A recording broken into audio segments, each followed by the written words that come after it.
The car no banner. Ready. The car no banner. The car no banner. The car no banner. Brand. The car no banner.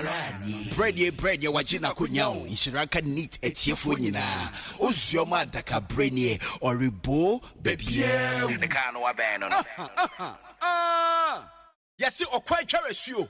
And a sure charo quine. Penny in wire. Yabo quite betu a sure. Ozioma ADAKABRI FRIMPONG MANSO. Watching a kunya. Baby. Yamama home. Na Yamama Transe and so. Yefri neat 100.9 FM so. And it's a year back manaswe. Na ene a year a juada. Or Jefobusumi na a woman. Nida a tosu eduno. Afi empinu eduno emiensa. Na neat 100.9 FM. Media de Bramway. Me manti. O man intio. And it's a menu na ye priye. Te ye die. Ebebe ye busuamu na ye die aba eye empota mu eye mfikyire nyina akora ye die mra ho na mansina hodo no ye die kom na se wo mamu ni nyina no mantam no ekabom na o mamu ni di ye a na ye nyina ye di ye mi manti dwumadie ne de bremo dwumadie mi amedi ho kyea me ye from ADAKABRI Mamudu Oshioma na misinia co-character at large anantim agada noma amansa chiame staff sergeant Harrison Ford Kwabna Mavo Kabre Ovenie hey with the Newcastle water the pan I should say yo namidi soon. Now this soon at you. A brandy and ya na some woman a bamagun pena a super enemy. Of one would say, Ojamono Sano. I am not a show dodo. A town soon. Mojamono 31 years. I am not a town. Santiana as a mintimum quanimu. The baby of a Fabias no shiadian. Say, what in tabu demu. Na or jogi free Madina na waba aye abofu achimota ha no wonim no ho me ye den na menino ne nsema walker say Ibrahim Kwatin say Ibrahim Kwatin crime check no ye no faase me ka say Ibrahim kwakoye na masters kwa UK and also for ADAKABRI senka wo bre no betimi atika krato nchen fa ye adwuma na me nkomra na mentimi anye and say Ibrahim etuto mu ko ya oba ya ode betu adwuma so nti Ibrahim enemy ye abusuane sa na Ibrahim so ne abrantie na hwesa abrantie odi nkomo na chese wo hia fita na ebi adokro na okono oba na kwabna chese ahomitio wanya ne easy sa na fedie yesi anya ba bi atena kora na obekwa na chese eye prapramu ma me domie chese hwesuma mi bi so hunu na otimi tutomu a no beduru abofu ha achimota ha no anya bibi adi akrakra ne moamoa ye de bua no na fe no odfo that time na chese wo ko gomu afete agomu afete wono no na hotels bi wo hodom White Sands no na chese uko sabe ye de no bi apete na ni ba behwe me de wo ai wonsa imfa so wono no na di ntino peja ni ti behwe me nim abna mo yesu so ha abna White Sands what in the dinner na ko order Odaminu na miti de bi na mpeja mizem. Na White Sands na ye kan tu ni ma. Bema kura wonim hotels ya na wonya bema. Nti na White Sands we ye ne se kwabna afi. Wa fa menim wo. Ukọ ache se egomu afeta honom. So hono. Utwam wo eye kete kakraba. Na wakọ eye Akoti Junction. Udu Akoti Junction no afa bonkum so. Nti ufa bonkum so a ubewura mu a na chese odi akwakosi ensuo na no ehọ na White Sands nti chese udu White Sands wono ma ahoye kama papa hotels ne be miensa na White Sands ne di kan ba wona ba ko no so won chance abra ya dada ko bi won ma na do mu pie abra ofasa aya meka kire wo de bia se ipa woti wiase a eniama ebetumi wani agye you know. Anya se bi a wo ye de etiatia wo bi fa ho so. Anasa wo ye de asɛe bibi. But eniama ebetumi ama wo nso wani agye. Okra na ho mebɛka no ho. Also so call wani beji papa. Yes. Of a once a why.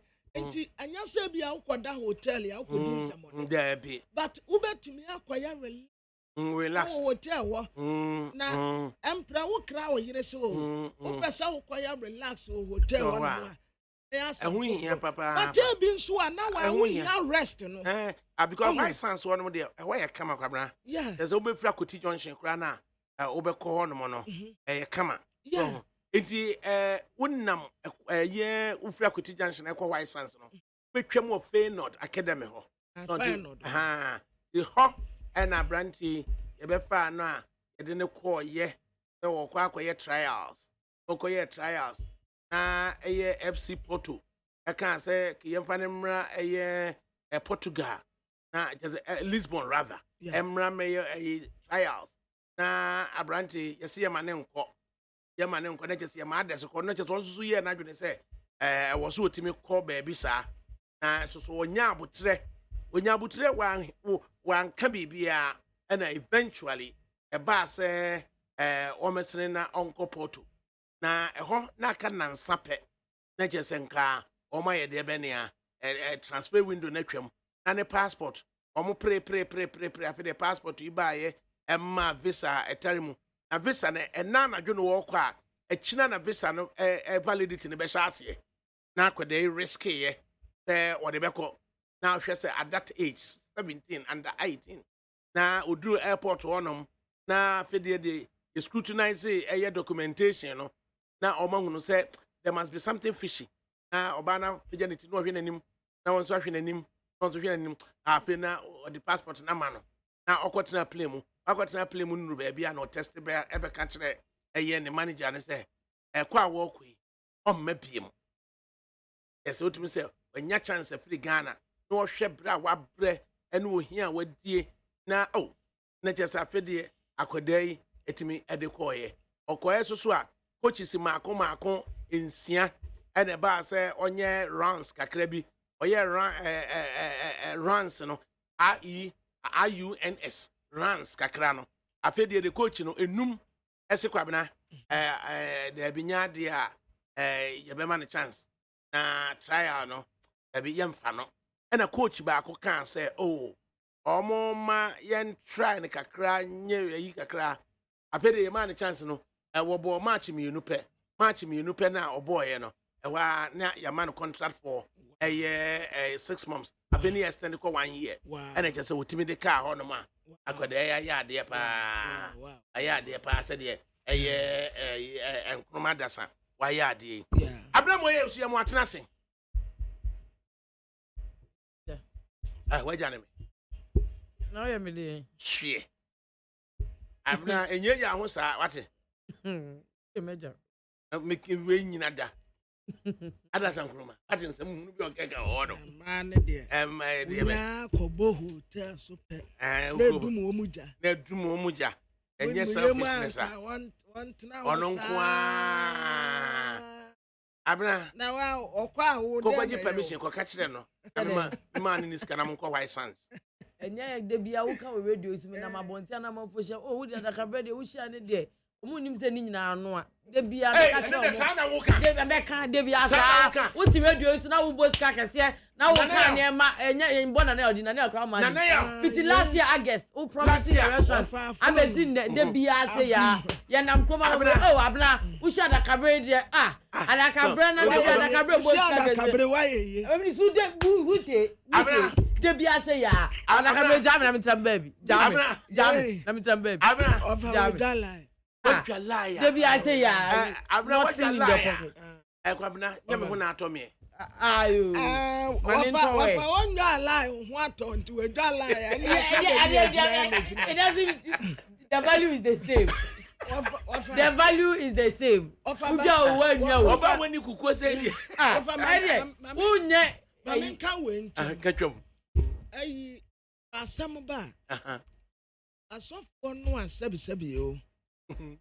Baby a omukonya free. Excuse me to say a big can kwase.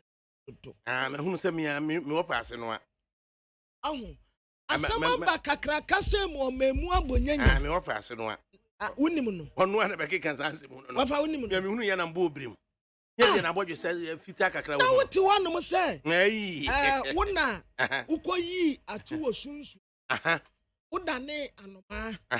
Ena ukoyi atu. Ade no call hospital. Sometime na be to dwase ye hu no. Ena no wo dwane no mu dwane. Ade awurade nya yen.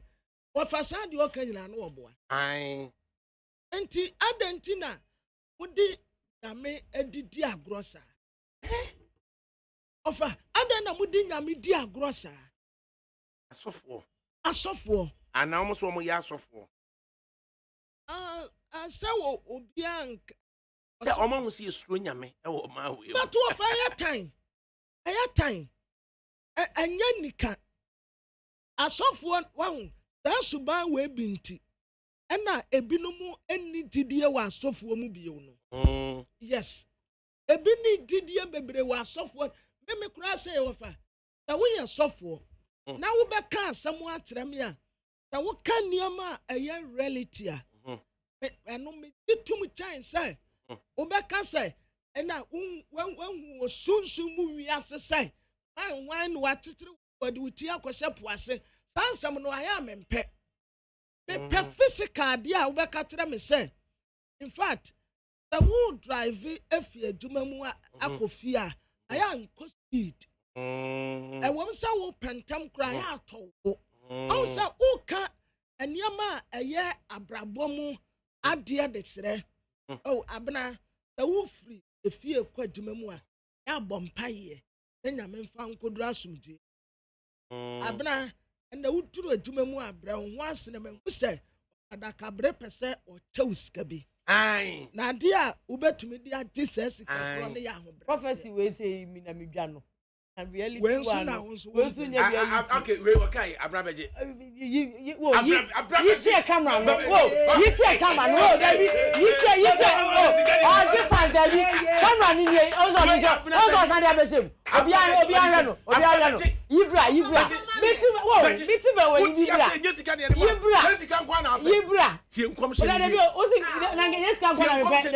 Wisdom and knowledge, and I'm understanding. And this can I Gabriel good to you. Gabriel good to you. Ofa. Yanka niama. Ebuwa nipa brabo. Ebuwa nipa impo. Manipa abrabo ekon kan ten say. Ebia. That is akoyem kranche. Yes. Ofa. Want to stand work on pesca. Ofa minimum say. Bible. Who ya say? Enya excuse me. Enya na wonam ni moja na enya. Excuse you. But offer, Sawuma, wa brabo, ebia wo hye wanim to ten say, Uma will be ndeceive you. Uma will be another. Offer, e dia pa na sofo be ma hang say. Akofefa wanim, na wuduru fi a wukunu be. Eni oba nso a obunu kunu bre ne ho ase. Ya, ode ahobrase, obuo ni anidie kasa kire ni kunu. On febufuo ene kasaya yanka sankofo mienu wana ni kunu bed. Said Ephesians 5 cracker. Good. Enti wofa sa wo ba menten ena di hanky way a spiritual hanky. Sa handkerchief way ukwa afafa wanim na wo kunu bedo. How can your husband love you because of her? The sense you when never go aduane mu na wonom a obema na do that day no kra na obebo anya the reality asofo no yes remo am misleading and like muma yenwu no kra kwan na yemfa so ya bredodo say obema was so members abetina sorry from Monday to Friday abra wonim say Bible kra say and say anyu adwuma mani ndidi na so tia sorry them Monday, Tuesday, Thursday, Friday. And I him say Juma mpo de nka time starting with Ghana and any other place. Ukwa Juma no power po anajo. But this is the situation whereby you holding midweek services as early as Monday morning and upper 8. Wednesday anopa 8 yes a lot of these churches no more ye prayer we anopa na ube time be na ubenya na wo ye obi adwuma ma na ube da kwa sorry anopa 8 upon 1 2 na time be na wasansan we chi aba sorry na eno na bu asori na hia mi wa kwesi broni na odi nyame bra no kro fa nchichiri ne hu sei and then what ubetimi akoka ade na ye nuro bebre aye ye yeti fa nya broni ade na yeti mi nya broni adro mani no it's like adro na ye no is only valid for black skin I say yentumi ntu broni mi nti say obi say wa tu broni adro ama na wuda so yenkwa na de be tu adro a e kan ade broni no omo kana na ye immune to adro na me I don't get it cause yes ye voodoo ni ye mani ni na da ye ho ache da ye ho ache unchira ye no kura kwa wade na efese kwesi ada na nke ya ba sorry na church members who asofo two church members for say unya industrialize like mumma monsa enye aduma say bibi na wo pese wo pam apam wa wo pese wo sua aduma sua mechanic ye aduma yi emfaso a wo mnie say wo kosua hairdresser die wo mnie say wo so be ya acrylic ya die wo mnie na da bia eye wo nsa no a ene wadwene na nyame de ma wo no yes ekwabena me encounter eye Cameroonian lady and organ asisi atiburam honom baby na oni alatani na wareye e wa Nigeria and alatani ne ba Ghana ha omoma yensia and am say no mamu ayedene and alatani no ayeden wadwana ajano and na eye Cameroonian lady no oye enku and wa call Facebook they are me didin be man ya wa check and enku na oye say for order na ebua wo mo na chese odidi ho na wei na chese obiti enkran achimota abofu asei na Cameroonian lady or order nku ni bi nti nipa no di address ne man no na o say abofu eye o spell ma ABO F you know and also na no man bi or the and oba delivering to oba happy order no na amususu hunu ya no so abofu so say na ni nti no ana won so jitu mo say e de na abofo eye tachima abofo enti e de ade etu kai mu na tachima sometime I omo frɛ nipa no say abofo se omo so hunu e de akwa aba mprensa na nipa no sha ase say otie eye run voice na eye Nigerian accent o sha ase say ohunu ano said obetru bibi atia no Facebook so say obu no say go to 270 and on the man na way and afede the rano a bus station to buy obebeto me no the tumbu asene ne kasa ya me so ja me free rana oye am so okay bus na sisi a o free a akọ na ye nkransan bus obedru abofo no na ya ahoma che enti wuntimi manti odru techima meme na yi ama techima bus anopa a oba akra na sa bus no de inti ote no ho onzo wanka achimota wanka onzo wanka said it's all can crans and tejima no onzo wanka he avedi ye de no ko duru ye ma mu ya homachi no mu yi ma tachima morning bus obeba akra no inti on so tu ye on approach to abofo and ofre eye ewra no and was me watch mota and almost said the side ade no nya odia because the area dia no abofo and afedi ewrai started no man back to Accra into a friend me say all my friend almost at the end of India and was watching what I said I don't know one cause abofu the nipa no the end by you know when you gan any na abofu kra no nipa do say ni abofu because abofu a suburb of Achimota yes a baby kakra wa Achimota onom it was nka we use Achimota no aka Achimota nka obi so o wankra ha yes na quite instructive Cameroonian no I must say, yet then or survive Ghana with that bear manager no Konya, and also Yankopon a man in Sedu way. Now, a man at Penny. Now, only Munkuno so yet, dear, and then social media nabano. Common in it that. Then, would you gentlemen? And this where so used to say, Yankopon man in Sedu. Make us about fair Fabisu. Now, me chasing them, the wine cassette or dinner home fair chi. I have a Sabasa name or what didn't be said. Yankopon man in Sedu. And woman at Granny. It obedi no. To me no kase no. Enku no abrechi atwamu kumasia. yes back to Accra near the abofu achimota and no yes and the amani papa it use your hands use your brains. We are in a system where pastor will say wa wo pe kunu obehwe wa ye we nu peja wonsa and then we are telling young girls that it is right from the church oh ye dia hye wa adwemu say eye bema bi and I also obefa no hwe no hwe obusafo nya no wa ye obusu nyina yie na wo oba no and oba adwene bema adwene no what is the difference? Like I mean obi ga say na peja wonsa wa wo pe kunu pa obehwe obewe obusafo obeji obusafo no one ko pe kunu da me ADAKABRI.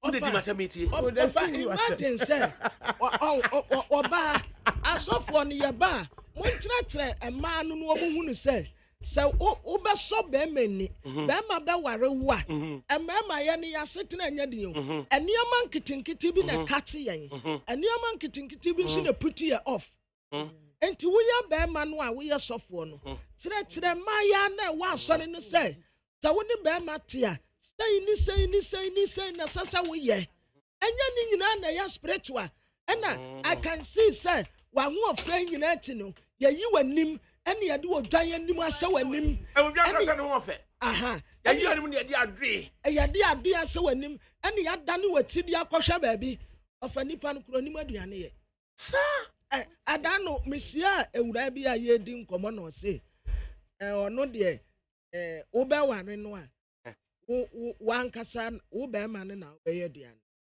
ɛna me say how ɛna ɔse ɔno I don't know how and then they said the crown no can na wana nkofa saa de so awo na mkasa nya no senya na ne star by enu ti na ka se dia they are way to all this ye wo be ma bi wa ono no o scammer obekom no cleaners ni chef Bisa for how long? Obadi amen who have those for how long? Eba no. Me say oba ni maduane no ane wan wan say. Ofa. Ya oba ni maduane no ane wan wan ne say ukunu be fa wo made. Oh jai. I'm telling you. And the only maduane no so ade to fa na tine. And then the be ma no be ya obe. Ofa wo try so for mara pai. Be ma no ti sa ponche. Ofa. What you mean can't let me dasa we your ba wo ni maduane ye. Akwabene ye ka so bi ni maduane ye ase ne say. Just one ni ya kura o say. Oni so na be kika say. Oni so na be kika say. Obi maduane no a enu say obi a ne no a ne ye ne hobby. Na obi enu abeka say oni maduane no a. Oh, there are people who don't. Obetimi anoa. Obi say Jene ne beku first and tomatoes beku first. Ni nyina che say okagum Debi oni say yewo abne. Say Jene ne beku first so say tomatoes beku first. Ene wo de twitwa ni nyina na fa gu blender no. Na che say na blend ni nyina hwegum twaw. Una wo ko. Obu ase na e be nkuma for yesi. Yo de be ye kra onim say so long as it's obey me at the one no I am there. Over the hotel no can end then. I go baby anka. Oh baby. Na netu adu mu. Over there be on mami so wo hwe ene bra nipa bre. Say ya na mentimi mu nipa bi din direct. Na nkanye saa a me kire wo bi ba bia otie. E ya dwuma GCB.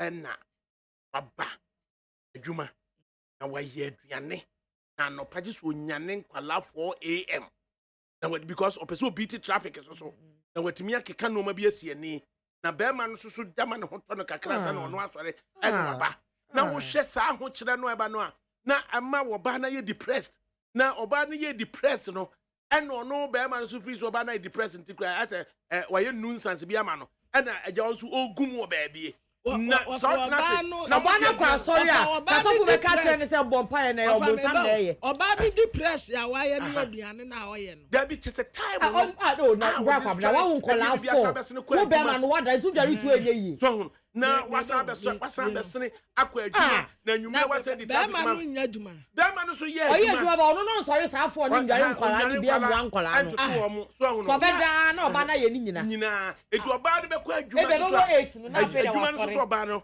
ne schedule no so ye strenuous so hu no na wasan pon a wasan ko di traffic na watimi am obi afa nkola si ba bi na ono akọ na akofo mo do ma ba mi wa dada drive oye dada so hu no oba na bia na be sa stress no a ye ma e ma ni komu no ɛsesa wɔ mo ɛma wanhwɛ yie a na ɔbaa no ho yɛ wahi na wayɛ nonsense bi without realizing that side check no only the tana na wo san kwala phone na ono nso ba ye de wo yire na ye na side check somebody hamo papa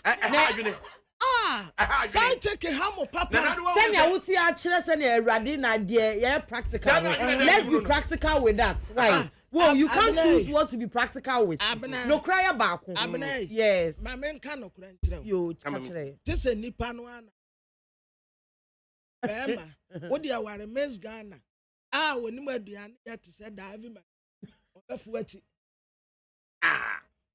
offer who hands in the air?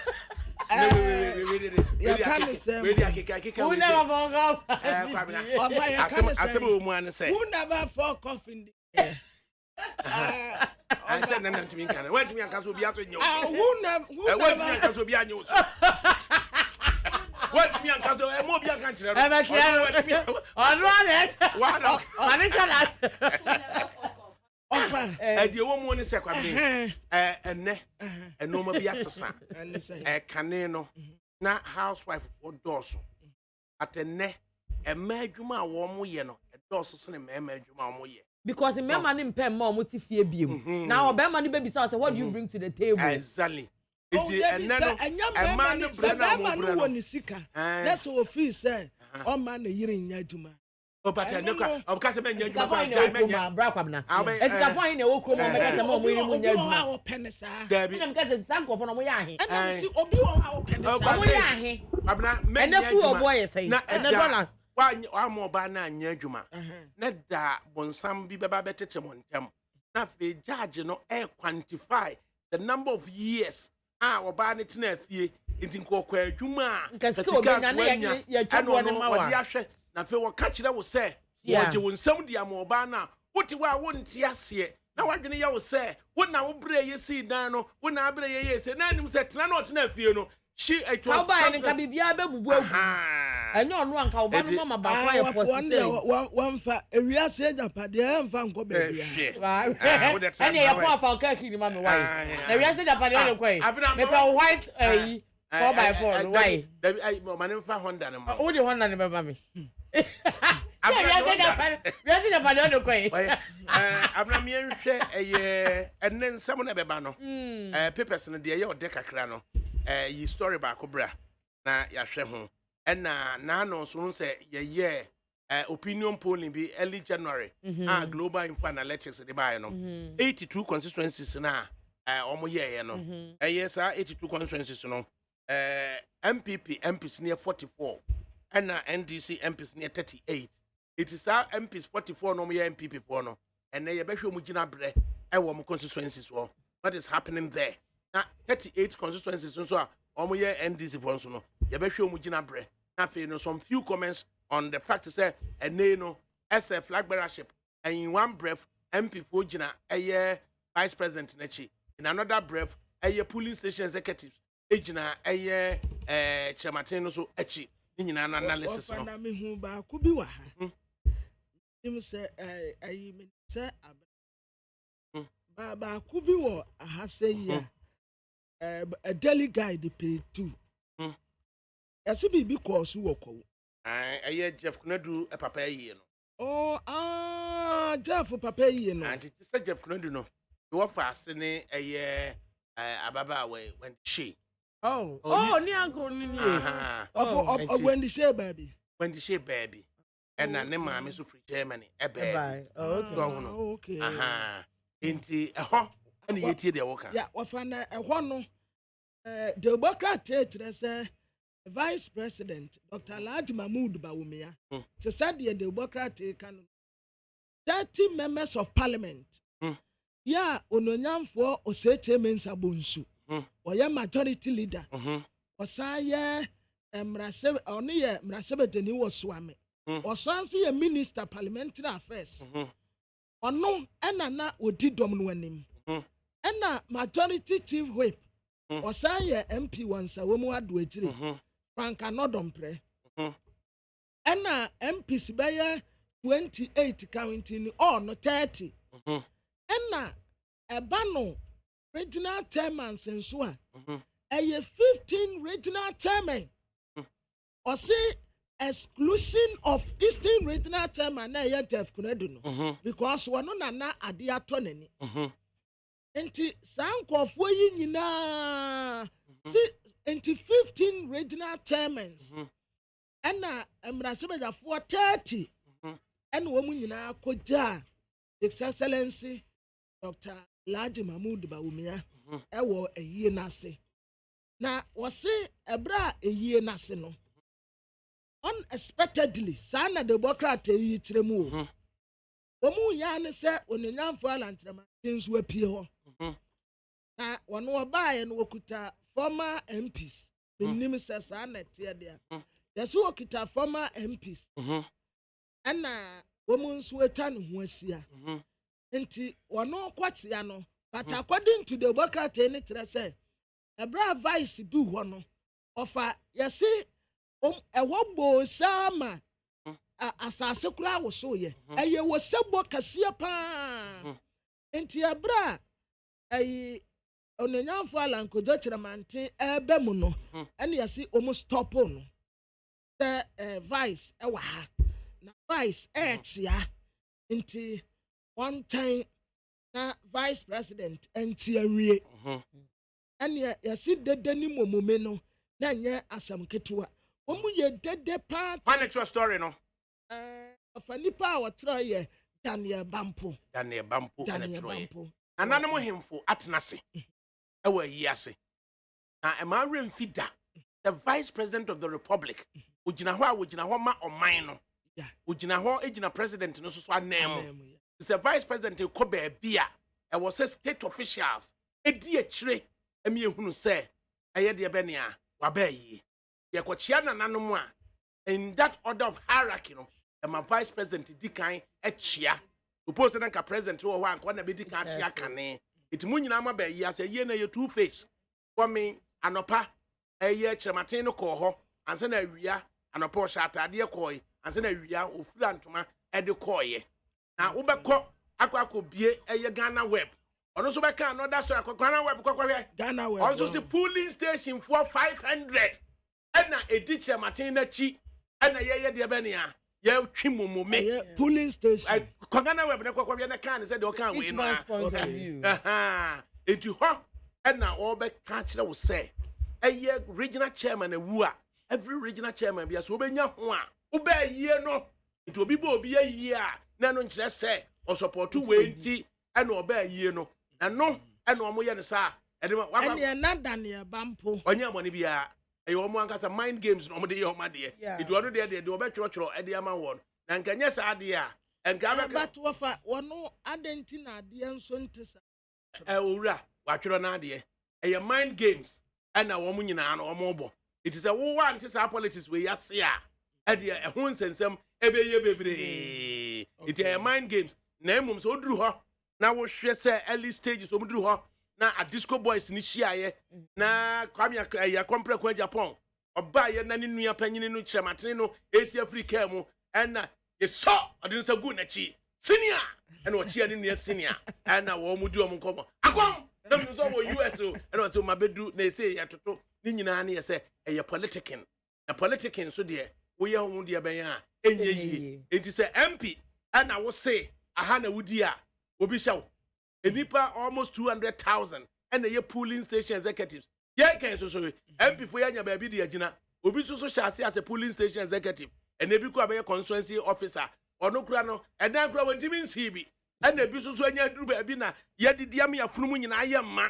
It is a nay, say wo pese edidiefo no asan be didia asan to aso a. Ja wo mo e. Edi kwa bena sa na ye twero no. Enti Daniel Bampo atwero a kan said was ya twero na abekọ Ghana web also atwero no foforo de ama wo ana gusu ahwehwe abena de biem na ye ode we the insight wo share a headlines here there ni mu a ya former president of the Ghana Bar Association Sam Okujeto we there na asem ne me de pa na wa criticize state officials say ye minerals nya de ade any foreign investors here who adwuma negotiation ayeye no it was very bad your capacity no low and you're very bad am I even or or say it is a height of stupidity. Stupidity. Kafra ola mini ola ya ade anope ya na beba no. I also deals I making here with foreign investors no very very very terrible. Ebi ani say yes Ghana you go di so mutuma ya there wo how many percent? Is it good in there they say the number is 5%. Then you actually say your book couldn't no. And no more than 95%. Say ono na koko or the machine buy. Say mako abrochire and mako akofa investors de omaba. Investors ne ba hospital under the pretense say ba be boa me abetu efema gudie and e be pay oil no. Na negotiation no bon say ya ha say no sika na di enim. It is a state official be prepared say I didn't come answering. Well, my who are in Ghana over there. Ghana over there, no crowd there, and the castle. What's his name? I'm not ready, sorry. Oh, Basso. Or say, I didn't come a top show. A show near top versus down. Now, what I say? Down for one way grassroots. Polling station officers are constitute 95% MPP electoral college no omunsu kojala ntram yeah was it 95 ana omunsu koja ononyamfo Alan Kodotreman ewo Eastern Regional MPP chairman ne papa eyi no ase na wotre se ebra omuduru honom no of atmosphere ne charge na omo chante one man one vote one man one vote MP no one vote pe MP for isusu kra no 137 constituencies here 275 na ati ya say na we say do achi na say kokwe polling stations ahodo egu form hodom na wo mo to omo dia na omanya obi a polling station executive for the past 16 years. That's why polling station executive baba electoral coordinator and ekwebi no we constituency officer that's 16 years dia no anya dia no anya ne say musumanya transfer the ama grassroots for no buafu kakra ne say esurufo ni didi ebi nso mo 2004 and was shas yes you better say 2004 and was shas yes o sinidai and they want me more than sumpo now what you say obi abedi MP at the regional minister and they are going to Accra Metropolitan Assembly metropolitan chief executive na wo kwa America no the AM sika twa take it kwa America na ne ba so so the take it twa sika ma ne ba no mo ti America ho na ye the AM sika ko mo America mo mu ti tani pa we be ka chose me gina we ye chia na odi achire na wo wasi who sit now from 2004 wo nya bi kwa na dia to aduane adi that height of what you could do papa no say height of stupidity that height of stupidity pain brain samutete AM ho makwan amonu regional minister atro letter I can't say memfa AM sika entwa take it ni wo ma emfa nkotena America na mutete to in that height of what stupidity so na ya mami so far because a pain brain no the assembly sika entwa take it are you being realistic yes what the America and assembly for no buafu so mutu no I want this kind of ofana ba kwidie nso mom na ya me wanwan say enti wono partner say communicators ne grassroots was wo mo de almost resra de dodo almost resra de say here wo mo de wo mo aba banti wo chairman na wutumi bia wa no ka kire sa asem ne kire wo because wo say here wo mo here wo mo kagra mo be what's chairman no me wa osi omo frefre dodo am answer da bia omo come di omo frefre dodo se come di mu nti odi watam kwa so mbesa ya bajisika eti uji sika no anu akwa akoto di ama no no wasa akotena ohianum 4 years abros kan mbesa wasu communicators ni bi so akwadufo but if they go around every day supporting you pull and going from station to station enu na nya adwuma ni bia papa je kufu asebo kan say ye pa akoko ache na kunu a ye de aburogu won na nti akoko no so aburo ni ba no ani ache ni atwa de mene Eti we are polling station executive, we are constituency executive, we are regional executive. Ne, obi akope abosia say $10 million. Now a hwa ho kire wo man we say mo no. Now was brabeji. Now je ya na do re kwakwehye ni mu. Afi o kan asem kire no kura biem a omfiu ye ada. Wo amomfo ma asem kwa. Menyi ni say no mu di na chi asa oye acting president of the republic, vice president also on his own right, and na omudinachi ama state representation akoso eno mu nyina ejejenso abode ne bomu ene yesi wabo Jeff Kunodu wabo nsa 25,300 as saying so hono ena the democrat say oyebo nsa ne saying 156,000. Not just I can't scan a boom. I can't scan a boom. A ninya a show. It was a polling station for no. Omoyan 1 city. No, you are Macum. No, the Majef Kunadua. Oh, my idea. So a monso the any 10. Aye, Tubaka said the Anka. Jeff on the pan no more penasem. You got trouble one today. Normally, yeah, could you no gas or monko? And then Yamia do could you enter me? I'm like in Gamian. You NCAE. I see height of stupidity. And I see the end one say your constitution and money very, very clear. Say your natural resources in your man penny and as a usher so am I. So until I say the entire state officials say to me to coin, I can find national investors, foreign investors, but no more exploit. You are no mama. Peanuts. How is that even state official? I met me at GBB Kakrebi one chain. Now I compromise. You know, making a more minor. Now we just no maybe ka crabby the Brunina take an investor no I take advantage of the loophole. Let's see you. So wait, so when we sign this contract, and please, if I'm asking, how many years do we sign it for? I said that they told me yeah. Why you don't Ghana ask? Because at the other years, go the your mobile but how many years? You call no. Aye. Ye young tea and boy aye.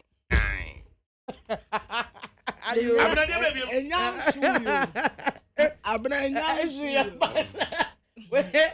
that's obedient. I go because we yes can 10 times they acquired the for. And baby na yo there. Ayo, we there a daily post. Obviously a chief justice eni your boy.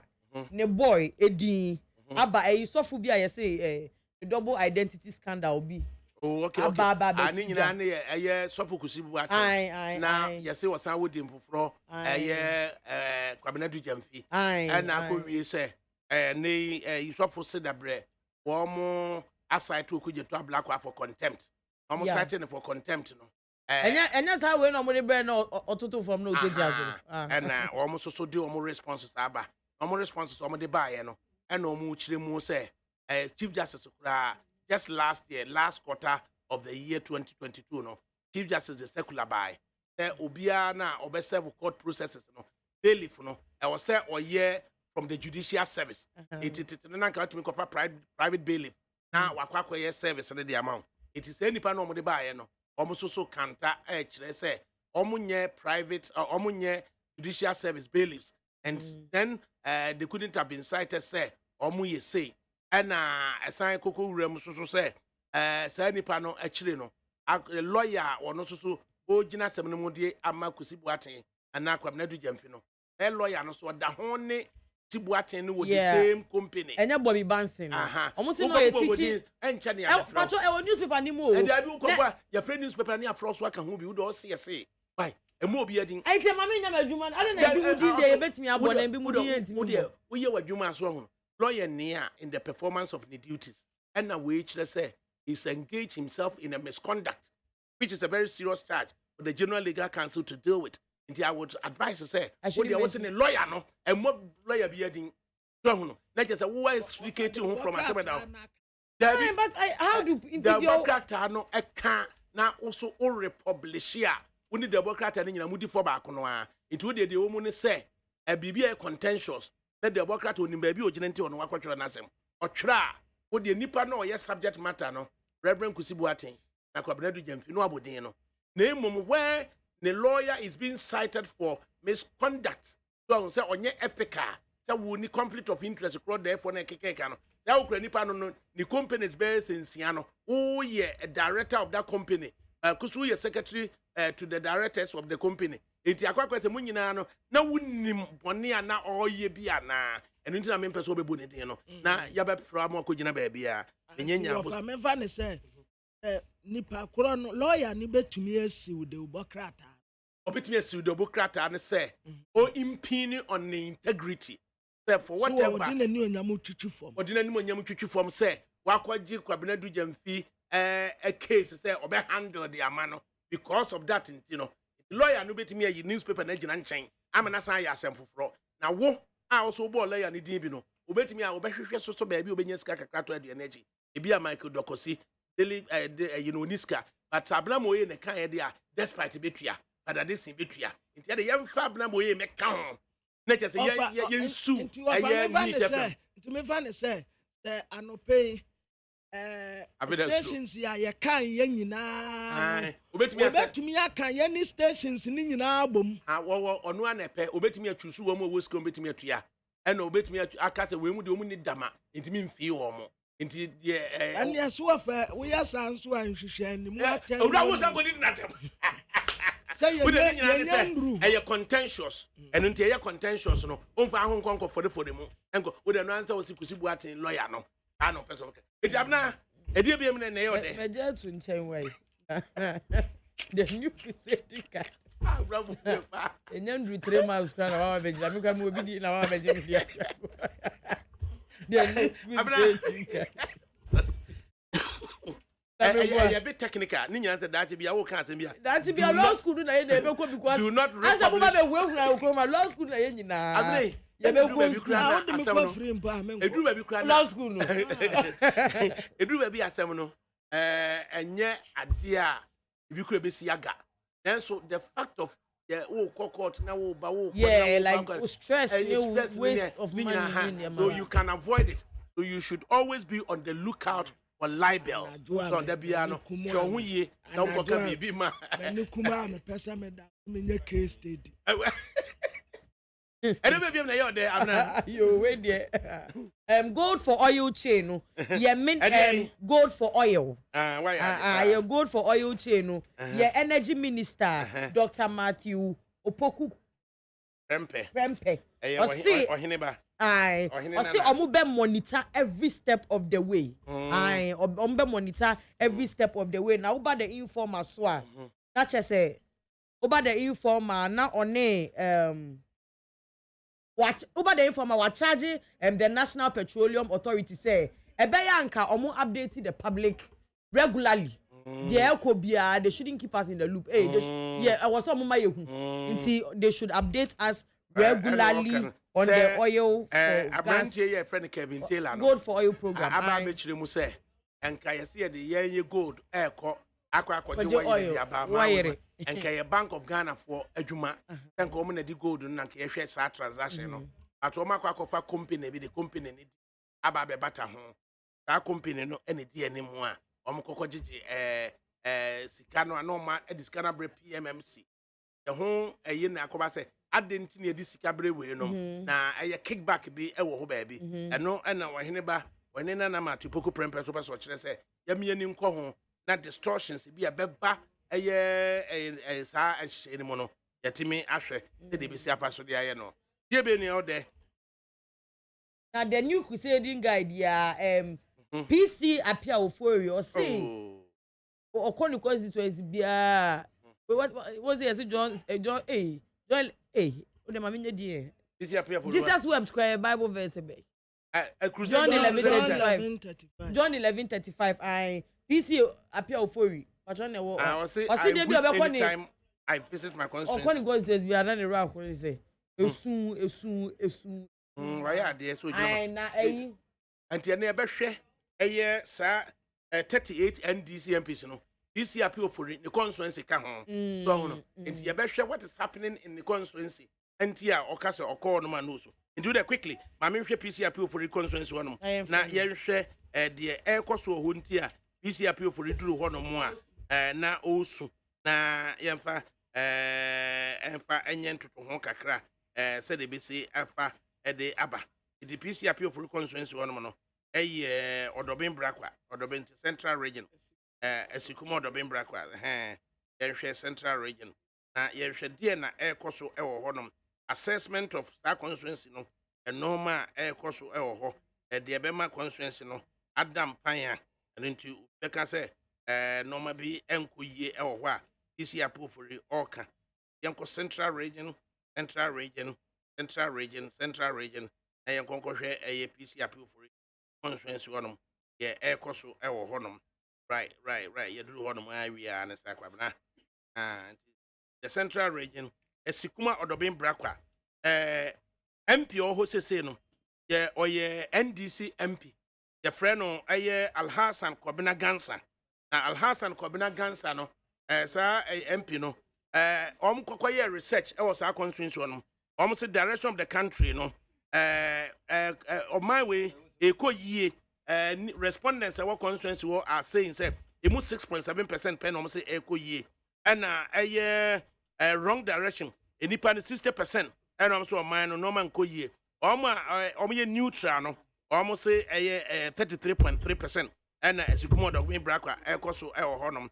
Afe or say approval of the president 26.7% approves of the president and a 51.7% as to disapproval of the president no opinion for them 21.6%. Party affiliation MPP 47% of the people are and then 20% NDC for floating voters 20%. And others no so 13%. Now MP ni performance MP no Alhassan Kobina Gansa muntie de ye ka e found because PCF over so constituency wa na ni pesu nti MP ni performance excellent 0 good 2% only 2% of respondents in the Sikumo Dobin Brakwa and the same MP no or yade 17% say on average or one woman. And then poor 66% and then Sikumo Dobin Brakwa MP no almost they or honum. And now in the opinion polling or see no opinion no opinion 15%. Or see likelihood of re-election say ubusa say said the Nipan respondents in Sibano Sikumo Dobin Brakwa MP no besakwa na 8% say say likely say obesako neutral oni nifa oni bonkum 32%. And unlikely say MP ni betimi asai obe return in the seat no 60% and na ode baye then in that constituency no omutieti o man no and no so ohwe say if MPP primaries were held responses omode baye no between Dr. Baumia and Kennedy Akompre Japan 10.6% responded say and in komodo mo pe Dr. Mahmoud Baumia MPP primaries no and 36.2% say komo pe Alan Trematin ewo Sikumo Dobin Brakwa. Then Canada Japan 23.4%. As in Canada Japan and Komo Peno. Then others are also saying at the Sikumo Dobin Brakwa say almost 29.8%. In the NDC primaries, John Dramani Mahama garnered 25.5%. Was Sikumo Dobin Brakwa. Nature say Mahama nya popular honum. Then Dr. Kwabena Dufo garnered 25%. Nature say one a Dr. Oni Mahama a neck to neck and neck in neck. Emudia here, neck to neck, and I will a Sikumo. Then others, I will honor say 48.9%, and now almost a year others. They just say also to be a Juma. Then in the Sikumo Dobin Brakwa, or see if you v DMB versus JDM 46.8%. I say combat to DMB and 38%, 34%. As one better JDM. Then in Alan Kwajo Martin versus JDM, and also 61.7% think combat to Alan, and then 27.7% as one better JDM. The whole and a commentary account on or said the MP is in danger as Sikumo Dobin Brakwa. Minia Tienier or said the MPP NDC MP is in danger and has been in danger for the 3 polls conducted in the constituency.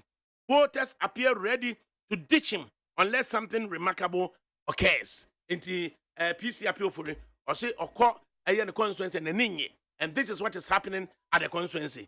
Evans. Minchia were tearful. Now, Minchia, when you are penning, offer Dr. Yankee. I just say Yankee. Yes, now Minchia Branty be any radio debia at the Michao. Ataye nyina so achiao. Debia the radio that. Nan pese me hu se hwanom na yes research. National tracking poll MP's performance. Global Info Analytics. 82 constituencies, 44 MPP, 38 NDC. Now, respondents in the year saying. Respondents at the top, 5,000. 5,000 and some NHS across the country. Yes. I never quite mommy a bit worried about any say. We say President Muhammad 5,840. President Muhammad 25%. You are covered for 5%. Mama 25.8%. Yes, now covered for 25 point what percent? 25%. Yes, indeed, it shows a bit. Yeah, you know, great. You be able to say there's question about that response. And we are yet to academic fresh our conscience, but sending our case still as a agro form. Such number. MP name one home and a PC appear for so kind. Or say each time I'll be calling the now, what do you expect PC appear for man? I can't find this MP. And the poll is suggesting say MPP may annex that constituency. Yes, sir, you don't expect PC appeal for so Becca Bibi Papa Alpha NDC MP. PC appeal for the MPP ni. Despite sometimes try to be objective, for the fact is our MPP MPP or soon in Mojan Mudie. Yeah, Papa no wait to me I can't find this. And it is not strange so call no soon. So I had the Papa and Cadesta Mosre. Offers how many years in it? It tells him that he didn't perform when he was an MP for almost about 2-3 consecutive terms. Or person Samba, into no yes, have fake research, you know. He contracted people. He contracted people. Look at the statement behind it. Or see, he is whipping. How can you whip after 2 years in office? How can you whip? He didn't perform. So ye excuse me to say Yeniachu, with you, he said Uncle Fakan Wasem. Dear Naya Kafan. What are his reference points? Yenia Kafa, a Yenia appear for his or few honor, school no see, you know. A do one of them ranty and coin, police no them ranty and gumu, and I said you are here and we're swabba. One more woo, the Yatuna Fiso. There is nothing he can say, or Babandis in Niechi. So that is what a true researcher will work on it. My friend conscience right away. We'll work on it. Appear for him to cover up his disgrace. Now performance no yen almost about 2-3 consecutive tests. Or yet one year. I was expecting Sanko Osunu. No, so Miss Kudiana Missinu. I say yen I'm a hospital na mi bienu. Okay. In Korana me do amuko school. Omu fees in your jai. In Korana me do amuko nesi. He didn't do anything. What are his remarks? I feel yes, I feel. Missing the remarks here, day. I feel yes, yeah. And I'm rich, I'm what I say. Yeah, of course. Equip you no we be ya. Yes, what no birthday ne balance. Mr. Maninko. Na meti he kra. Me nkrofo nye fine. Me mpese obabri mikrum. Mpese obabri mikrum ofa. Na na da room atena se. Afanka ofa me witness anka se me kemi go. Ofa. Ofa witness anka me kemi go. Edemu asa opposition wa hapa o. Panelists ye miensa. Yes yo. Yo. Asamba ba de bio. Okay, sir 82 constituencies here ye be no. Ye nhwe constituencies no. Bimbila a assessment of the poll no. Bimbila Okre, Akachi South, Etiwa East, Dama North, Keta, Doma East, Formina, Evijasia Sokore, Echima North, Damango, Kushegu, Lejokuku, Ru West, Konkata Manso, Nalerigu Gambaga, Busa North, Commander Edna Eguafu Abrim, Mampong, Suamai, Borga East, Efija Sechere East, Adentang, Atebu Amantene, Kumbungu, Abra Asebu kwa Mankese, Binduri, Odododio, Tafiama Busie Isa, Achumamponwa, Wem Adaklu, Here East, Amemphi East, Asen South, Time, Tama Central, Aye South Tong, Central Tong, Dadeko Topong, Garu, Nadoli Kalio, Rowo,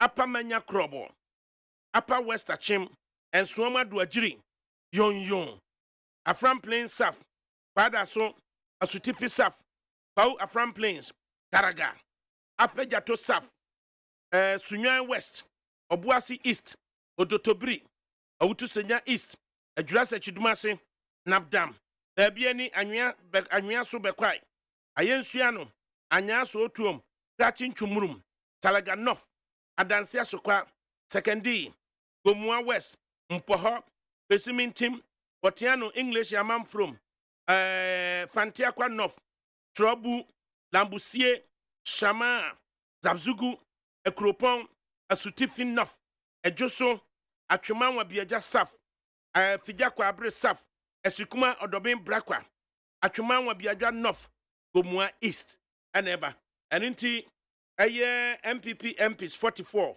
NDC MPs 38, into obedience Greater Accra.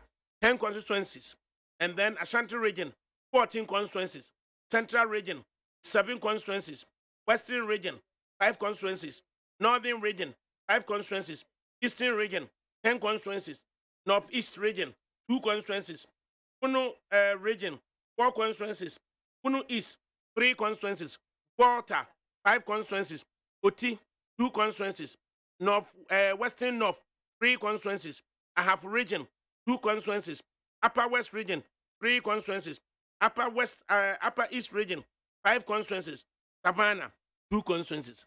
I will be on tobacco region, Utu region, Bakwani can wasam. Anna, over to region bank. And in it, young Eastern region, so into Eastern region, there are 10 constituencies, and poor no share in the Eastern region, MPP 6 constituencies. And NDC 4 constituencies. Now you're 10. And me ba ye hwe eye figures free hoba. Na no so no. Eye memenda no.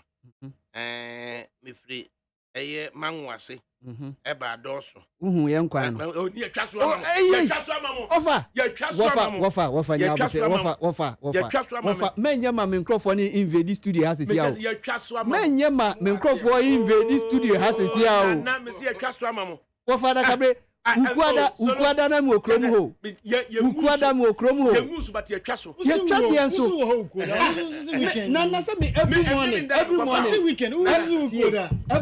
they brief me what is happening in the town. Briefing no. Every morning. The briefing comes with pictures. Eti na buche baby onu say ye juso no. Obesere me na me te han. Mesrew. Wofa ena wie o pese o bri me krum. Mesrew. Meminde ya. Ye nipa me ensa ne nam kwan no so. Ena enti onam na wani je. Me se ye juso. Man ka se ye guso. Ye juso fa. At least no so no ya de Lexus 5.7 ya de ko fa so. And that to say ya ka na so kra. Na say Lexus na mo de nam there shocks ni e. Wofa. Enti utwa mu okona house. Adosu utwa ubu cave no. Awni ko mangwase. Me say baby aye to ball of me kono me fa suhum. Me ba and me fa adosu. Me do adosu kromo na me right and me left and me see edwom ho no mo a. It is all right. Na kwa ne mo de baller mienu asisi ho no and I just say mo abuse jai mo hwe policy ni ye. Wo hu manho na da ho. Me hu ni nyina ba ka kwan de yadwi so from mangwase. Manho ye tumi ju manho na stella manho wo ho. Oh David. Ade bia mo hwe. Wofa. Me se me de ya na. Wofa nyabote wofa nyame mo abote. Ye twa so. Nyame mo abote na. Wo be ya ma MC ti man de. Me wa onya hwe. MC ye na de wa mamu Zoom Lion containers akasiye mienu. Wofa. This na ya de pa. Wofa menye sa. Me se watwa so. Abia hunu hwe. In fact, between market na wo ho no. Public place of convenience. Yes, see, but ye ni baby a. But me the can one sem na me kan. Debio niema ehawe wo ho no no ta me kasa na me kan. Amadi atum se kwan no. As we speak. Your hospital kakra wo ho no. Health insurance there. 2.5 billion. Me can be buy ebetumi abo e media. Me can for me se kwan no. Niema ehawe wa do so me kasa ye kan me nua no mu din kasa. Ye kwan ni nye. Eye kwan no na twa so ye.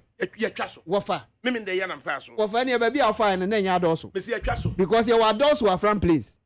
Me can't do so Eastern region. Ekuape ma do so. Me se makwa manwase. Nyame mo abotre. Me fra manwase no. Me se wofa. Me fa in fact ya na no ma bi wo emu ya. Me free suhum eko.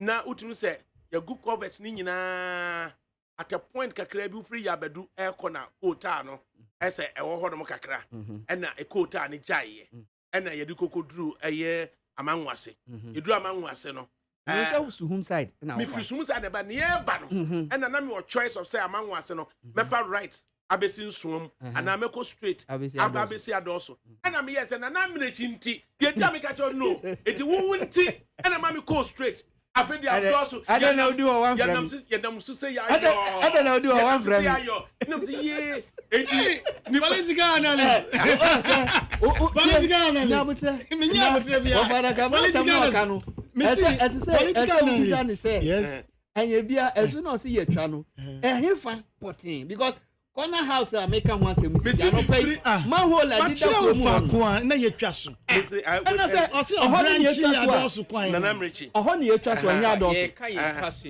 ye ya over 60 years of independence including how many years of NDC governance including how many years of NDC governance and how many years of NDC cocoa governance rule we had die ye go for the devil say when I was here me free her go hwe eso go hwe say no be ji wuchi and no say if ufri adosu dwom e dey fa kronim finfidi akoko otia na ye dey zoom line your containers me nnasie no ho dey awotitum say na enye me kama na enu ko enu 110 for a mile Kronum ankasa na ye didwa wo mu na manhole na dida ho no no enu no omu hu ye o ma ko twa kwan na ko nwura mu ho no ma ko twa ntia na ya wo de eti bola na nam de go so mani anye ho na afesu moto no enipa 99 na titi moto bola timi ye ma na ya frɛ zoom lion it take you weeks and so ma ba be fa containers ni me nu nyina na ye me ne wo kase me ye decide say ye ankasa ye baji ye to because assembly no emoaye yes assembly ni muaye nti na make say me decide say make can nsema how ye wado so a me nua no nya bi nka akwan ne dia ba bi a wo kan ne dia e fe ne mahu ba bi a wo kan na nya mimi krom adoso ho no na wo kan because mimi krom adoso ho e fe na wo kan some kan sem no say fi adoso ko amango ase nti den na prevent wo say adoso krom fiti mango ase ko adoso na wadu adoso krom machine no if you assembly ho if you kropon e be ba be fa adoso ansa ko mango ase na waja mango ase lor kwan na ato ho akwa twa nwura kwan nipa hin na fa nwura kwan ana to ma sha omo ye comment nipa hin na fa nwura a wo ko nwura kwan asumufo no do ma ya de so na nkase ni na sefo won aya de mi jetum ojo safo buafo at least baby o no mu ya guso na minum sanfo bi o ya bedu na kama pa na yen hwen eastern region 10 constituencies akropon ene dikan 2020 ohine bada dokua asiam agye wani ne kru weekend no nam say o ha yo baby Charles Bisu on the MP no di outside nti onya 55 outside they dey make say 2020 no onya propon for be o madwen a you see over mama ka sam say propon constituency be o madwen a enka de bia no menka hwentia no de bia no o ma to aba ama a particular party over the years impuntu juma bia nkoso ho the point is that because say you red white and blue people be over be see obia near to man and say because obiso beto am Samia Uku primaries because Samia Uku be sit na nkesi be say mampo can you imagine enti mame hwe o say ohene ba dokuya siamaje deputy trade minister onya 55.3%. Deputy Trade Minister. Deputy Trade Minister. Yeah. Oh, okay. Into 2020 no onya 55.3%. Na yebusa nipa one constituency was say o man say na esiko 27.8% say e man no achia almost say ekoyie 27.8 say ekoyie and 67.1 say achia and a woman so many opinion here 5.1 approval of the president's ratings year a coupon 48.1% as a omuji president in terms of year juma 51.9% as a president no in terms of year juma party affiliation respondents na ye busa wo a coupon no emu 73% as wo ye MPP for emu 12% ɛsɛ ɔmo yɛ NDC for floating voters ɛyɛ 6%, others ɛyɛ 9%. ɛna MP ni performance no ɔhene Badokua only 1% and I say or perform excellently, and then 6% say or perform good, and 3% say or perform average. 90% of the respondents are saying say Ɔhene Badokua and perform cry. Likelihood of re-election, 8% are saying say Ɔhene Badokua will be re-elected, and 1% are neutral. 91% of the respondents our coupon are saying that it is unlikely say Ɔhene Badokua obey the benia yebe obeko for re mantu mo bia nkoka wintia masa na nipa wo ye hu a say ye kan ye suro ni kware no kware no da ho a ma ye call the 10 consensus ye bia na den no waye okọ den no waye hwe yeti he uka samia hukukura onye MP on decided whether to contest or not or ye niema because of lotteries Ghana lotteries or so just imagine as an MP. Or the lotteries is Ghana. As a social corporate social responsibility. If you know they say in Naisika, it is a only constituency now.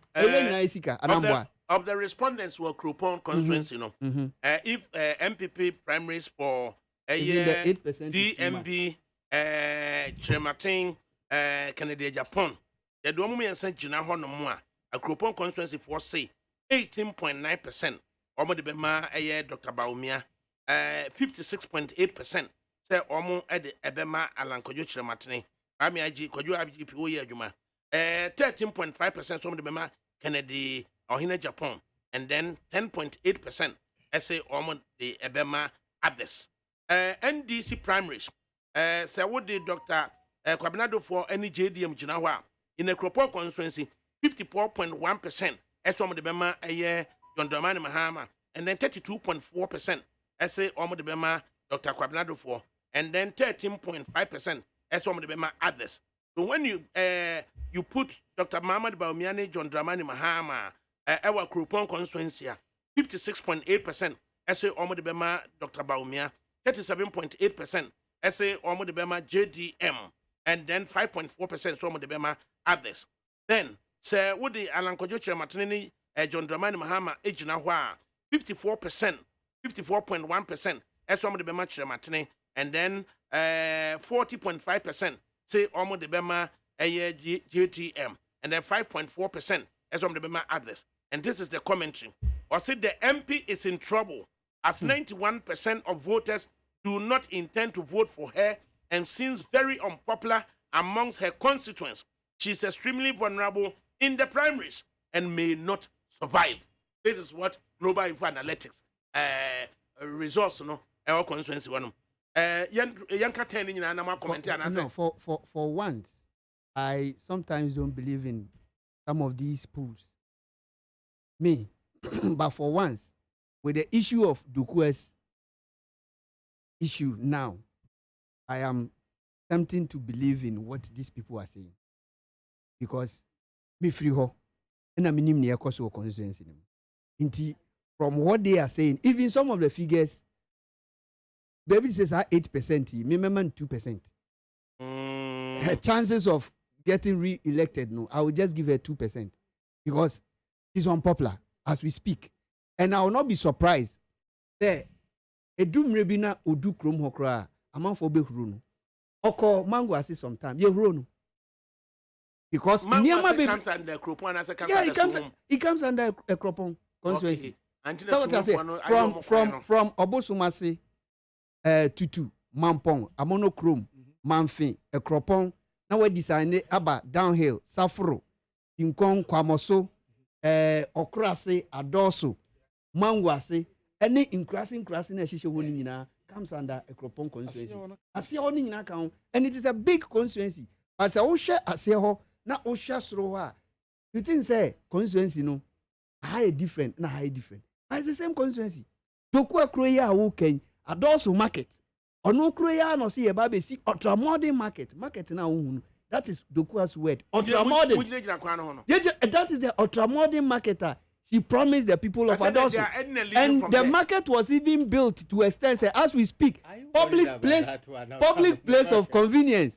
I got 3 years in here. Me, Ofa, Adakabri. But at least the schools are also the public school also near painting the camera. But are you wondering about his ultramodern market? Public schools and now as we speak. Nanse na Presby. Instead of my right, me left. As I left, Echo C school nechi. School near Roman school now. Roman. Who your hospital clinic no? Who clinic no? Clinic in a school here opposite to here. Who rack clinic honoma as we speak. Omuluva place near my baby abobo. Wafa. Messi me de as you can say as the dia beba betu anim. Na wabua na yanko sha adoso clinic mami kakra. Na ye hiamwa. Quick comment bi o wansa na yakọ Fantia kwa North. Ye hwe Fantia kwa North. Miami nua kwabenesi ama ana ewo Fantia kwa North. Kwabenesi ama so so. Ba wafa.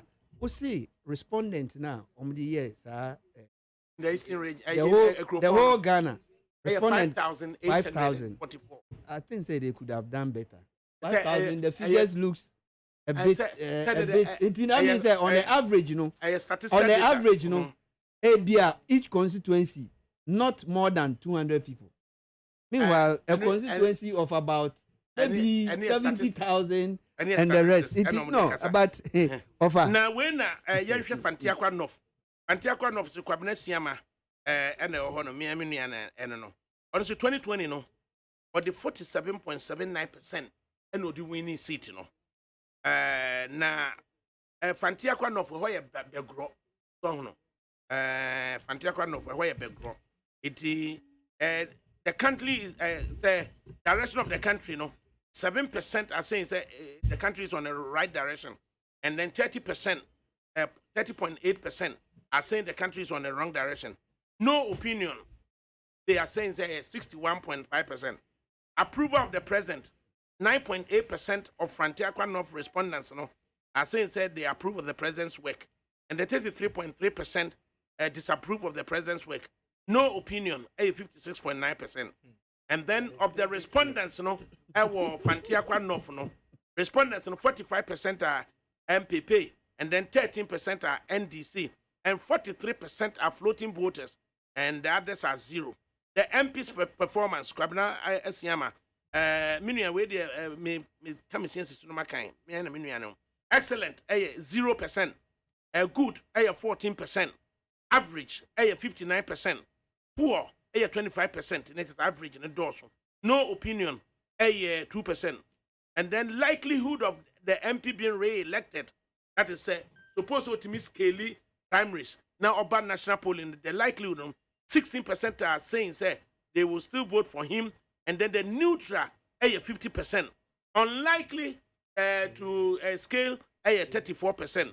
And if respondents are Fantia Kwano Begrono, MPP primaries say, presidential no Dr. Bama de Baumia and Alan Kwajo Chematin. Dr. Baumia garnered 50%, Chematin garnered 30.6%, and the Ohini Japan 19.4%, and NDC primaries is also no. JDM garnered 33.3%, and then Dr. Kwabnadufo he beats JDM to 48%. Fantuaka North and others 19.4%. When you pitch JDM, the Dr. Mamad Baumia in the Fantuaka North constituency, Begrono, Dr. Mamad Baumia garnered 72.2%. I suppose JDM 27.8%. And then also when you pitch Alan Kwajo Martin versus JDM Noah, 72.8%, and then 26% for JDM. Commentary or say the MP is in trouble as only 16% of the constituents are likely to vote for him. If he manages to win the primaries, we expect him to win the elections. Or say 16%. And my dreams on Bessa Tuama, Kwabanaman Kwesiama. They must what me win the primaries in India. It be a obitimi day. As Kelly. Upper West Achim. I just say as a man there be adesso. Upper class one. I'm not a shakra.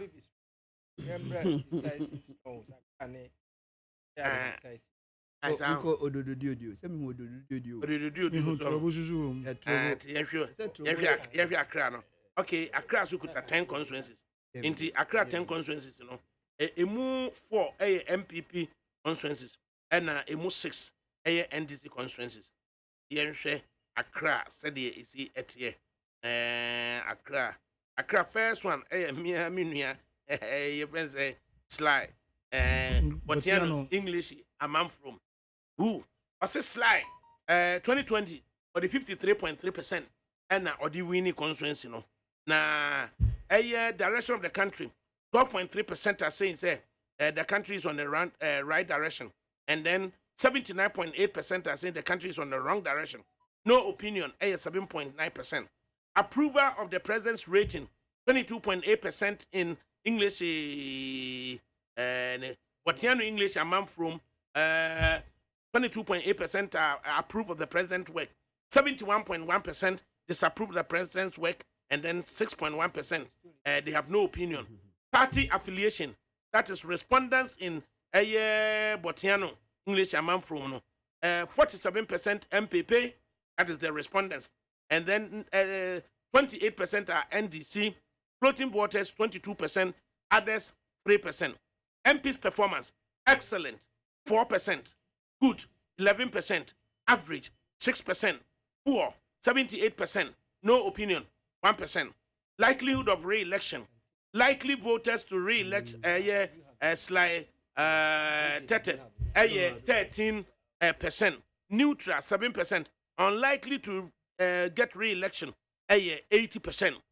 If we are to pitch MPP primaries, Dr. Mamadu Bawumia 12.5%, and Alan Kojo Chematin 23.6%.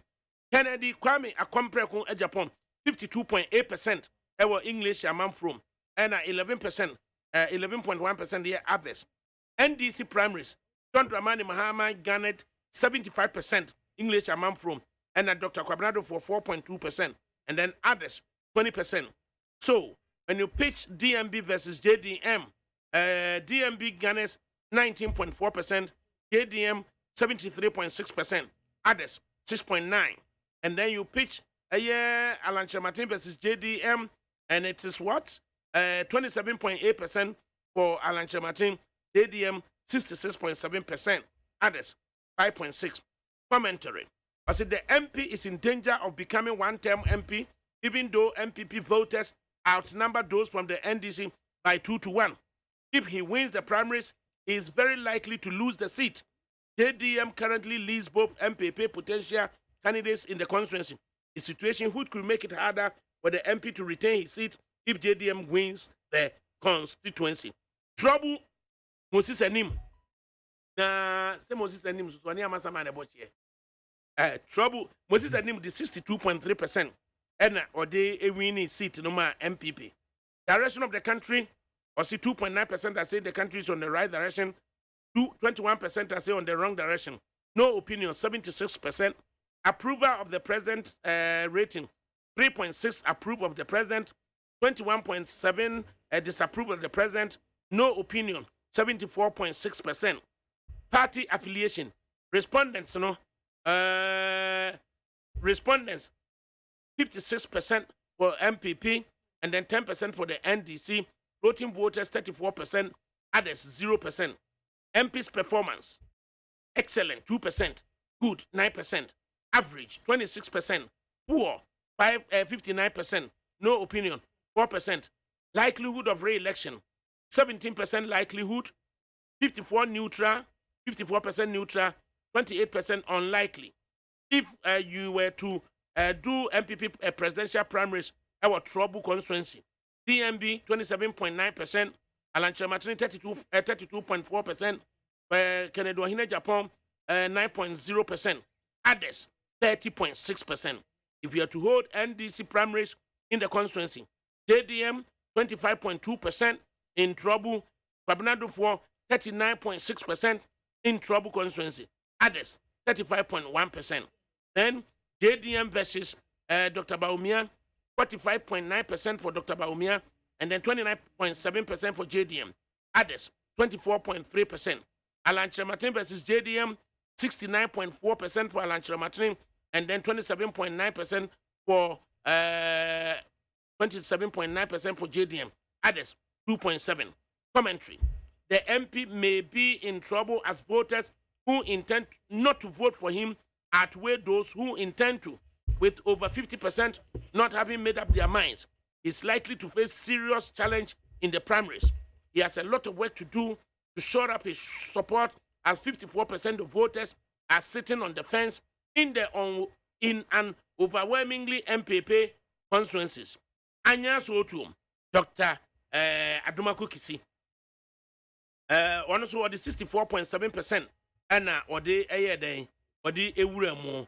Na direction of the country, 2.9% right direction, 93.5% wrong direction, no opinion, 3.6%, approval of the president, 25.9% approve of the president, 64.7% disapprove of the president, no opinion, 99.4%. Party affiliation in the Anyasu Utom constituency. Of the respondents, 40% were MPP, 19% were NDC, 38% floating voters, others 3%. MP's performance, excellent, 1%, good, 26%, average, 31%, poor, 31%, no opinion, 12%. Likelihood of re-election, 36% are likely to, 36% likelihood of Dr. Adumaku Kisi coming back to parliament, and then 17% neutral. Unlikely, 47% are unlikely to vote for Dr. Adumaku Kisi of Anyasu Otum. In the event of MPP primaries in that constituency, Anyasu Otum, Dr. Bahamad Baumia, 37.5%, Alan Kojo Chiramatin, 48.8%, Kennedy Ohine Japan, 8.8%, others, 5%, and then NDC primaries, 63.8%, and then NDC primaries, JDM 63.8%, and Dr. Kwabinado for 18.8%, others 17.5%. When you pitch DMB versus JDM, it's 48.8% for Dr. Muhammad Baumia, and then 47.5% for JDM. And then Alan Chematin garnered 51.3% in the Anyasu Otum, and then JDM garnered 47.5%. Commentary. I said the MP is still in trouble, although he has made significant recovery compared to last poll in this constituency. The race for the presidential is competitive, with MPP candidates recovering compared to the previous poll. His fate may depend on the performance of the MPP as a whole in the constituency, as 93% of his constituents say Ghana is headed in the wrong direction. Krowo. Agnes Lati, he entered the parliament with 55.8%. Agnes Lati, Krowo constituency, Krowo Eyinunga, I take it, yeah. I say direction of the country, 9.4% right direction, 95.4% wrong direction, no opinion, 3.4%. Approval of the president ratings, 6.9% approve, 86.9% disapprove of the president's rating. No opinion, 6.2%. Party affiliation. Respondents in Krowo, 43% said they were MPP, 45% said they were NDC. Voting voters, 9%, others, 3%. MP's performance, excellent, 3%, good, 45%, average, 16%, poor, 35%, no opinion, 1%. Likelihood of re-election, 48% likelihood of Agnes Latte coming back to parliament. Neutral, 13%. Unlikely, 39%. If primaries were held for the MPP presidential hopefuls in Krowo constituency, Dr. Muhammad Baumia, 9.1%. Alan Kojo Chiramatin, 54.5%. Kennedy Ohine Japan, 10.6%. Others, 25.8%. Then NDC primaries. In the event NDC primaries are held, presidential primaries are held in the Krowo constituency, 84.8% for JDM, 0% for Dr. Muhammad, for Dr. Kwabinado for, and then 15.2% for others. When GMB and JDM are pitched together, 15.2% for Dr. Muhammad Baumia, 80.3% for JDM, 4.5% for others. And then when Alan Chematin and JDM are V together, 21.2% for Alan Chematin, 74.2% for JDM in the Krowo constituency. Commentary. I said the MP is likely to be safe and expected to retain her seat in the largest constituency in the country if she wins the primaries with the presidential candidate outperforming those of the MPP. Tema Central, Yves Hansen Norty, garnered 65% for the MPP and Odiba Parliament. Right direction 16.4%, wrong direction 80%, and no opinion 2.7%.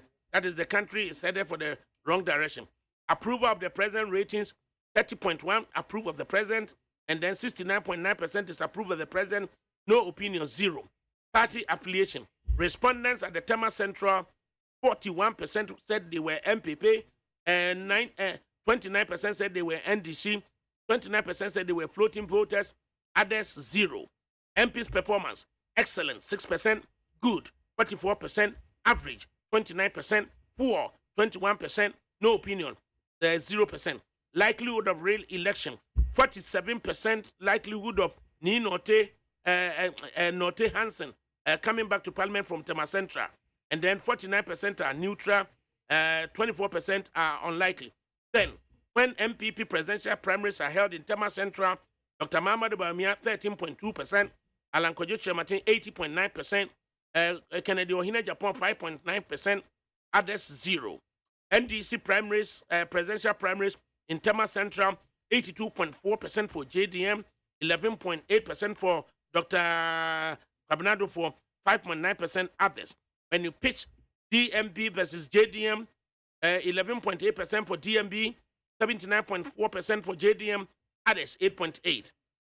When you pitch Alan Martin against JDM, 52.9% for Alan Martin, and then 47.1% for JDM. Which Martin beats JDM in Tema Central. Commentary. This MP is not entirely safe yet, but has made significant recovery in the polls. He needs to convince the 49% of the voters on the fence to take a stance. However, his chances could be complicated if Dr. Bawumia is the candidate, as he trails Mahama badly in the constituency. Adantan constituency, Adamu Ramadan secures the seat for the NDC with 55.89%. Direction of the country, right direction 23%. The country is headed for the wrong direction 57.3%. No opinion 19.7%. Approval of the president rating approved 32.2%. Disapproved 59.9%. No opinion 7.9%. Party affiliation.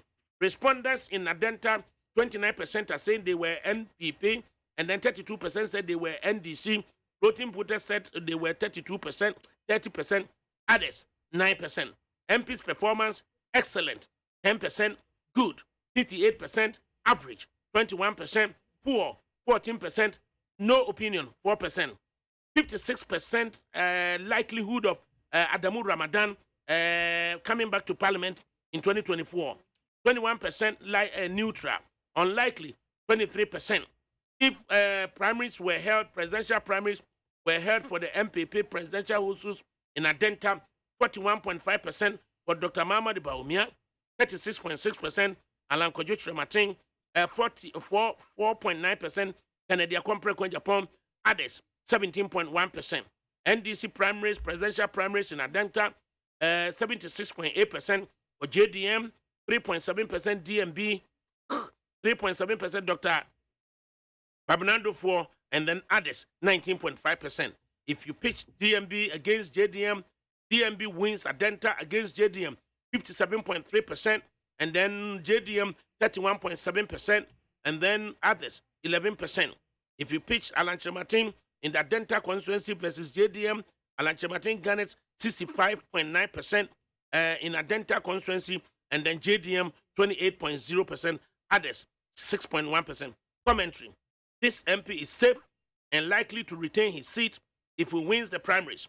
He is outperforming JDM in the constituency, who is currently trailing DMB and AKK in the constituency. Tade Kotopong, that is NDC, Rita Sowa, won the seat for the NDC with a figure 53.14%. Direction of the country, 60.7% right direction, and then 32.8% wrong direction. No opinion, 6.6. Approval of the president's rating 53.3%, and then approves, and then 35.2% disapproved. No opinion 11%. Party affiliation in the Adakotopon constituency, 15% of the respondents said they were MPP, 48% said they were NDC, 23% said they were floating voters, others 14%. The MP's performance, excellent 9%, good 40%, average 45%, poor 4%, no opinion 2%. 68% of voters are likely to return the MP of the Adakotopon back to Parliament. Neutral 25%, unlikely 7%. If you hold MPP presidential primaries in the Adakotopon constituency, DMB Ghana 54.2%, Alan Martin 45.0%, Kennedy Japan 0.8%, others 0. If NDC presidential primaries are held in the Adakotopon, JDM 90.8%, Dr. Kwabena for 9.2%. Then JDM versus Dr. Baumia, 44% for Dr. Baumia, and then 55.8% for JDM in the Adakotopon. Then in Alan Martin, 30.8% for Alan Martin in the Adakotopon, as against 69.2% for JDM. Commentary: this MP is safe. Katamanso, JA Tete, Ghana 55% for the NDC to enter Parliament. 1.5% are saying the country is headed for the right direction, and 95.4% are saying the country is headed for the wrong direction. 6.6 no opinion. Approval of the president rating 6.9%. Disapproval 86.9%. No opinion 6.2%. With the party affiliation, 21% of the respondents in Katamanso are saying they are MPP. 53% are in Katamanso are saying they are NDC. Floating voters 17%. Others 9%. The MP's performance 3% excellent, 62% good, 18% average, poor 9%, no opinion 7%. Likelihood of re-election 62% are likely to return the Katamanso MP back to the Parliament. Neutral 17%, unlikely 20%. If primaries were held in the Katamanso DMB for the MPP primaries, DMB 17.2%, Alan Martin 10.3%, Kennedy Japan 0%, others 72.4%. NDC primaries, presidential primaries, JDM 96.6%, and then Dr. Dufour 0%, others 3.4%. If you pick DMB versus JDM, JDM doesn't garner anything at all. JDM garners 96.6% in Katamanso, others 3.4%. That is Baumia does not register on the scale. Katamanso. Alan Martin versus JDM in Katamanso. Alan Martin 3.4%. JDM 93.1%. Others 3.4%. Commentary: this MP is safe and expected to retain his seat. Lejokuku Benjamin Ayiku, he garnered 50.48% to enter Parliament on the ticket of the NDC. Direction of the country 9% for the right direction, 86.1% for the wrong direction. No opinion 4.8%. Approval of the president 8.5%. Approval of the president rating 87.9% disapprove. No opinion 3.6%. Party affiliation in Lojokuku, 27% of the respondents said they were MPP. 47% said they were NDC. Floating voters 17%. Others 8%. MP's performance excellent 5%. Good 62%. Average 11%. Poor 17%. No opinion 5%. Likelihood of re-election 55% of the respondents or of the voters in the Jokuku say they will bring the MP back to Parliament. 17% they are neutral. 29% unlikely. If you are to hold MPP rallies, presidential primaries in Lejokuku, 27.5% for Alan Martin and 27% for Dr. Mamad Baumia, and then Kennedy Japan 5.9%, others 39.2%. NDC primaries in Lejokuku, 88.2% for JDM, 7.8% for Dr. Dufour, 3.9% for others. Then, when you pick JDM versus DMB, DMB garners 3.9% in the race at Lejokuku. JDM garners 94.1%, others 2%. If you pitch Alan Chematin versus JDM, Alan Chematin in Lojokuku 7.8%, JDM 88.2%, others 3.9%. And the commentary is the MP in Lojokuku is safe and expected to win the election if he wins the primaries. Odododio ni Lante Vanderpool. And then he garnered 53.83% to enter parliament on the ticket of the NDC. Direction of the country, right direction 55.9%, wrong direction 43.1%, no opinion 1%, approval of the president rating 63.7%, approved of the president 35.3%, disapproval of the president, no opinion 0. Party affiliation, respondents at Odododio 26% said they were MPP, 55% said they were NDC, 14% said they were floating voters, 5% said they were others. The MP's performance, excellent, 3%, good, 53%, average, 38%, poor, 6%, no opinion, 0%. Likelihood of re-election, 73% say they are likely to return Neil and Vanderpool to the Ghanaian parliament. 12% said they were neutral, 15% said they were unlikely to return Neil and if they were to hold presidential primaries for the MPP in the Odododio constituency. Dr. Mahmoud Baumia, 50%, Alan Chematin, 49%, Kennedy Japan, 1%, others, 0. NDC primaries in Odododio, 89.2% for JDM, 9.8% for Dr. Kwabena Dufo. If you pitch JDM versus Dr. Mahmoud Baumia in Odododio, surprisingly, Dr. Baumia beats JDM to 52.9% to 47.1%. It is if Ureti na we abaji hwachini. Dr. Baumia will beat Mahama in Odododio. Baumia 52.9%, JDM 47.1%. Abra Nilante Ewoho.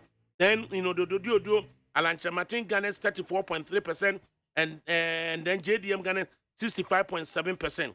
So, commentary. This MP is safe after making a huge recovery from the previous poll and now expected to be re-elected if he chooses to run again. That is Greater Accra, the 10 seats. Evans. Accra, they said they are the deciders for the nation. The Accra corner and mine. Like the responses. Because NDC coming back. Happy in your Vanderpool conscience in the MP is winning, but your the presumptive presidential candidate is losing. See, and started campaign. The Vanderpool 24/7 is with the people. I mean, I associate Vanderpool pool with the Mahamba pool. And to those who vote for Vanderpool, who vote for President. He has made a huge recovery. Yes. And Neil and Vanderpool recover. Yes. But JDM is lagging behind. Matissa on person because I will encourage him to San Kobium. Now, President Mahama vote a ni Benyano, President Mahabenya to us. Yes, started Jumania started. And to be a basic room. Yes, started Jumania, a grown form. You rubber Umiala send ye abrophonio to Mika. Without applying put it into practical experiences. And it is good he has gotten that face in your stronghold Odododio. Yes, started Jumana, a grown form. Now, I will only encourage Vanderpool to continue the good work he's doing in that concept. Now, you didn't say uncontestable. Contest the primaries. Go back to them. The Jokuku. Yes. And also, yeah. Basically, you see from but we have response, very good. Greater Accra. Yeah, when you add up, we are winning Greater Accra. When you add up, there's a bit differences. But when you so add your up, candidates are solid on the ground. The Greater Accra. Yeah, started presidential crowd. Yeah, largely campaign. President Mohammed has not declared his intention to contest as at now. Or no crowd new. Yes, but he hasn't declared intentions. Yes. Presumptive flag bearer. Yes, but tomorrow he can declare it tomorrow. Yeah, when he declares intention, when I used to the pool go up. Information asymmetry now, President Kufuor is saying, campaign did you know. And more than another cast Sefida may contest. He said it in London, say he will make his political future in February, and he's going to speak into a Kasa. Even the information crowd will shift the whole thing, will change the environment. Into a crowd here, we are taking it, we have taken it, we are taking it. Let me commend those MPs in so Oma Bom Humedin, Ayunia Vanda Poikahun, and Yenia Ba, Mohina Maya dear. But we are compelled to do more because the only party that can help this country is the NDC. We are buying and throwing in that. Ashenema. Omo person omo ye bibi so omo nimi ye. The bond market, the capital market is a very good market. I was impressed. Ghana for aya dwen say omo di omo sika ebe call capital market. Ebe boa pa ma. Nana so comment kakra on the phone then we come to the Yes. Nana Greater Accra no. Well, I didn't say it's normal because baby obu boy hey coastal part apart from Ade. And as we speak, the coastal part of Accra, I need to say, Oma Endi. Coastal belt, the coastal belt, yeah, in the greater Usha from Odio to Krowo to Lejokuku. Katamansu, Usha, Nina goes for NDC. Currently, English a man from the MP is reeling. Yeah. Usha currently the performance of current government now. Enyem say most of them will still retain performance of the nothing to write. No dear, have to say. It is, and surprisingly, Neil and that's very well. Yet Dr. Baumia beats JDM. Ena menu ane kan say President Mahama, I say NDC, almost flag the person who is going to become their flag bearer. No, Obia for now nobody knows. But with the MPP, Anya no Obia himself is between Baumia and say Alan. And most of them are familiar with, because Baumia is in a greater Accra with them. So I say, Inti, Enyam and one say, Ebia no Dudwana ehu Baumia, Omti Baumia, Inti in the long run, no, they will go for Baumia. But until say NDC and Osha percentage now, most of them are NDC people. Inti Osha said that is the respondents in that constituency. In that constituency, so Osha da Ebia. JDM Obe declared intentions and he has only 2 days. He has today and tomorrow because Wednesday no be picky forms unless say the party will decide to almost extend it. But going according to their own there, then it means he say the Obeko dia he has to declare either tonight or tomorrow. Then may not declare but just pick forms. Oh, fine. That is another issue. Well, that's another point. But as we all know, I mean, a man like former President John Dramani Mahama, he can't just go and pick a form without declaring it. I'm sure say if indeed he wants to contest that, he will declare his already. Former finance minister, Comrade before, Obia himself were making intentions known that he wants to contest. For me, he is the only person. Meaning say as we speak currently. NDC, he is the only person picking.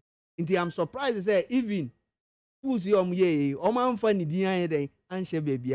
It means he say Nidium, okay.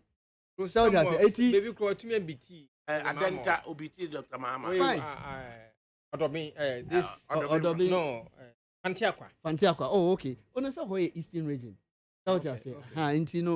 You see, Ghana, we are getting to a point here, if care is not taken, the tribal politics is going to affect us and we need to take a critical look at some of these issues.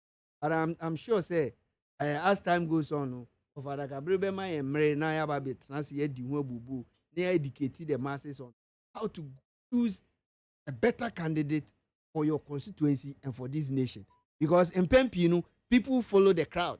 Oh, Asimesi di Oba, esan so oye me wofa oye mikrom ni nti yantoma no oba no nja de anye kura na yentumi nkahwe ebia ne Nana Akufo-Addo president. Okay, in the because trouble, in the trouble, na ma oba onyehu nso still ayegusu bonidi in the trouble constituency respondents no 56% MPP 10% NDC 34% floating voters no if presidential primaries were held for the NDC presidential hopefuls now JDM garners 25.2% and Dr. Dufo beats JDM in trouble constituency with 39.6%, and then 35% are for others.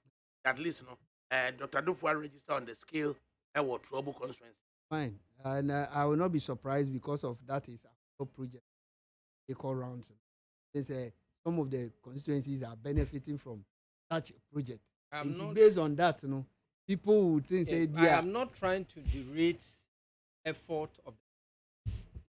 I can say with all authority, say, Mama can say, before and Fatanas on, but in our party, President Mahama can win overnight. Oh no, but we have seen it before. When Prophet Tamil's time, mami, Funka game. Yes, you percentage buy, and so in this scenario, I will not be surprised if the numbers get to about 90%. The Rollins in the Yerekura, Coronation Park, Echiachiano. Now, yes, Munkatamania Mompire, Ubia Kuehuno. So, what are your comments on 10 constituencies in the Greater Accra? ADAKABRI, research findings in a very refreshing. The reason why I'm saying most of the constituencies now traditionally NDC currently NDC is 6 and MPP is 4. I'm saying most. You know, share response is a FE bar is about Grace or pro na near comments if you are banning the respondents, the way I'm responding to a questionnaire now, put me who say there is hope. Because for us, I'm looking at the MPP party because share or no the course or pro one. How much as a Grace Latte? Yes, honorable. No, like whether he will be coming back or they share the percentage now, which means amount for within a short space of ND 4 years. Amount for rare or more winning, dwindle up down. That make us see there is hope. There is another constituency that you mentioned, and also here coastal constituency, and also share and also candidate no one also need the air bad down. That's what I'm saying. There is hope. The moment you see opponents in air bad down, you could see for a political party, they are able to get good material to represent us as a parliamentary candidate. But towards the 2025 general elections, there is hope. Generally, that is all I can say. There is hope. What has come? I want to ask: is this info analytical report? Is it different from the back out and HRS chairman is lead? Or is the same thing and the breakdowns now? Breakdowns. You see, the reason why I'm saying there is hope. I never knew it was the same thing. But looking at the details given, I'm like, no, there's hope. There's hope. But if this is that same one they did recently, HS presidential candidates, Rajon Alankwajo Chairman is going to win there. I think there is hope. I'll still say there is hope. Yes, I'm recent. But recently, I think within the space of 5 years or so, it came out.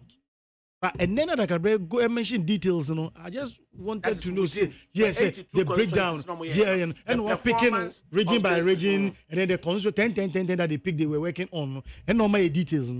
Not meaning because all can begin one campus and no and record that for Alan Chairman.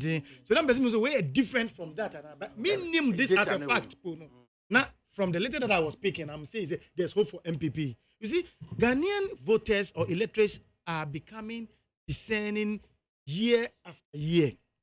And rano na ultimately 50 cities share matchbox mo e comma electorates. Now they will be convinced by the facts that the Bentua Abraham, all the matches about 50 cities share.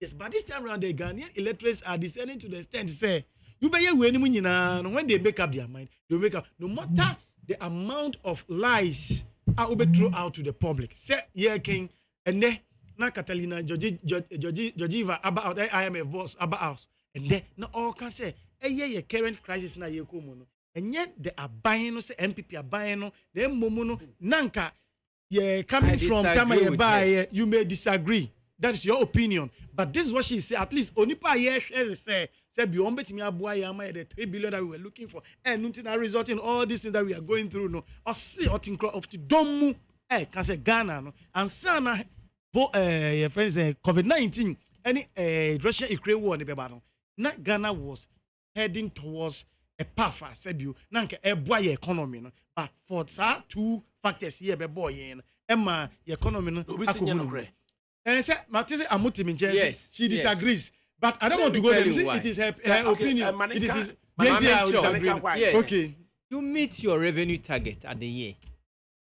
There were external assistants that help you to withstand the shocks. So what is your problem? Your revenue normally, buying what the revenue they're running. You have a target in a year that can help you pay your workers and whatever project you want to back. You met that target. Well, and thank you. Issue of COVID came as a shock. You were giving provisions to maximize the shocks. Okay, you chipped in something. Okay, thank you. Oh, Father Kabre, all that I want to say is the NDC from day one, they have assured us Ombema Membuno are ungovernable. You better move from 2017 on. It right down from say you started from 2017 benyina ena buga ena na atwa usuli na dia fa na dia yam say anyem on be yen ebi overt ebi so your covert means am be making sure somebody obstruct the progress of this aban no enti no wenum nyina nya hwanwa hwe say the other day betra nka say E11 say say ba ye na say bi oyenya minority leader penin be gina o kan say e one or this hitting just say one na one ma de ntimi see the light of the anye ye say na ne anticipate ene me no ka say no parliament emira so say e was your veti your friend is appointed new ministers are appointed no almost sorry NDC as a party catch any parliamentarians they say they shouldn't give into they should approve. Thank you. Oh, the end is in they are bent on one thing. So then the enye empon, enye gone, and say, enye send a bay ya by sent your book. Or mine, Yebeka, where ye cheat. Na a cat a chiria, Sebi, a minute do for election, and with Ginaso, and they are gaining a momentum. And this is all that they are doing. And this is because look, let me tell you, when Aruna Idris came out to say, oh, Uncle Kao no Kwan, Uncle E11, ye no 1% anka sebi anka ombeji atumu no ye rase ni ketua then the general secretary of the party ni ba out be kan say ye wonko wadwene ye as a party there ye adwene say we don't want the E11 and ne ye as a party no ono na benya abekra the helms of affairs no through ni propaganda secretary no be than general secretary no and ne omu gina so say ye as a party we will not approve any of these appointees just say one yes. Day na Aruna is trying to be eduru enye me na me makwan me o chiremu moderator na beka se chiremu timi de minister akonya no wohu saa de na esi here ena ma sabio ase edu kete obeya chairman omo hwe na yi Aruna Idusu fio oka omo explanation as to why yi Aruna Idusu ni say Aruna Idusu is not clicking with speaker of parliament. Oh no. As part of the reasons, you see, he wasn't clicking with the Speaker of Parliament. Go and check your records. He made mention. I said, okay, they mentioned it. Say, Aruna Idusu wasn't clicking. He wasn't collaborating with the Speaker of Parliament. And you know, they think they will bring somebody who would rather collaborate. And what was his problem? His mistake that he did. And I didn't cause on the side. And he said, "Onunko adwene all junior minds. Oh, you live in a yard, papa." Boy, say Bianca, you will not travel down here looking at domestic debt exchange because only and can only share their sons and some nano. It is Ankabe Yanka by any 1% or no cancer. I see you take a massa, a young one.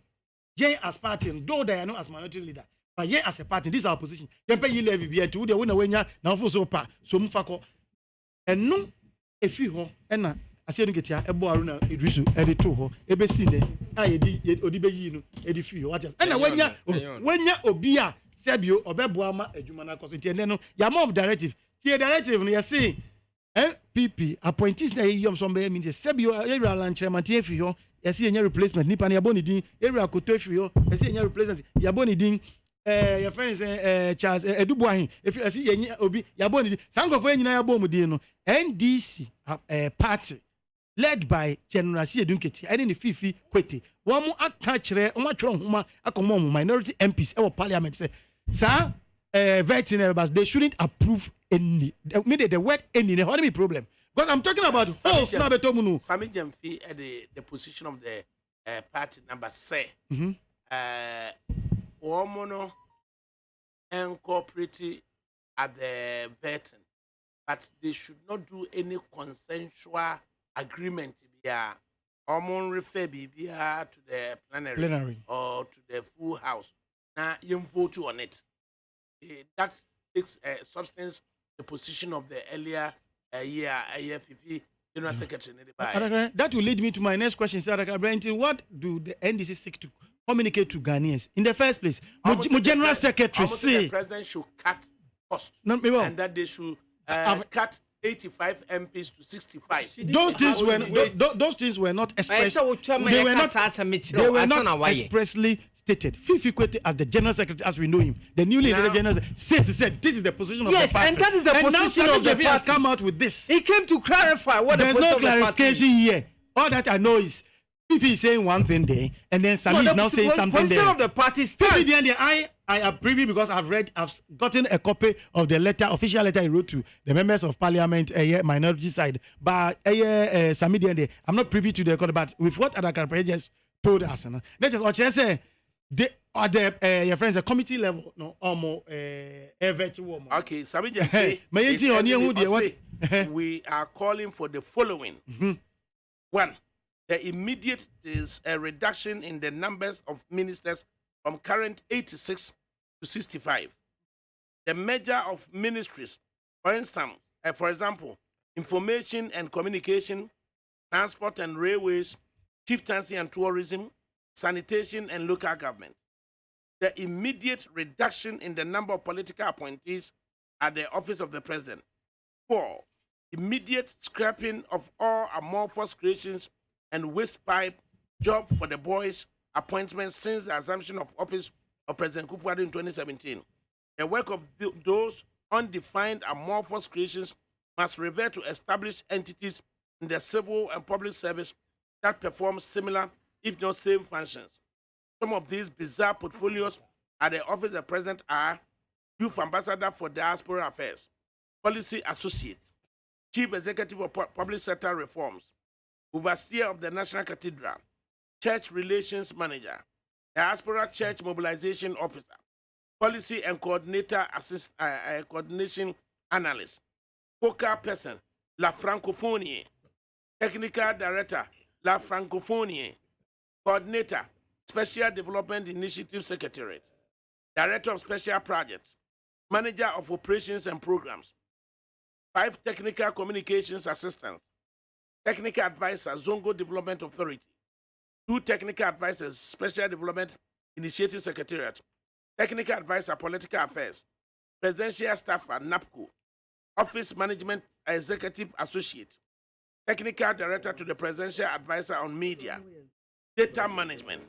And finally, we reiterate our call for the dismissal of Finance Minister Ken Ofori-Atta, whose gross incompetence in managing our economy has assumed legendary status.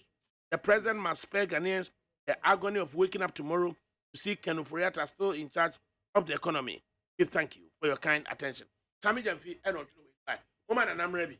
Anna? I would say earlier on, some General Secretary statement in Beto. When we were one of the networks station in America, Nibia Okaso boycott voting process. Reason why Namibia say Okaso boycott voting process, with or without the NDC MPs in Parliament as speak. The Oman convert in the Krana, the people will still.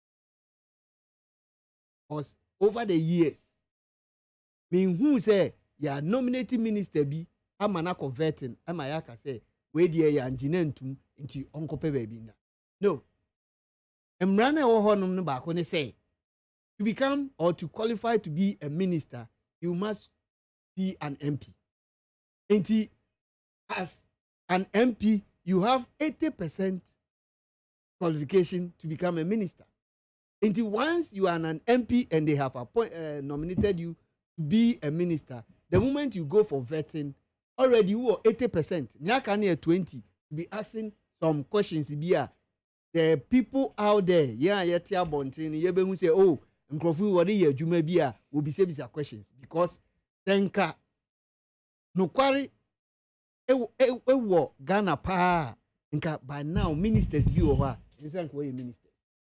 But because a normal thing, and for me to issue this statement, madrimu ye mina kakra, mi bisa mu say anye bia opese grassroots, and the members of NDC ni who say, imribi etwa mu no na they were not in support to say one year then one ministers in intum and I say it's near bainti say no or person what they to nkrata that Ghana phone NDC phone you say one day okay say one you want to but a MPP phone nkwa na akotena se no ngeji won atu nti for Sami Jemfi to also come and explain into details if say abano BBS they say no ministers na ewo ho na esese aban ampa say opese ye cut ye hair that in a direct the party MPs no the party the party is the head.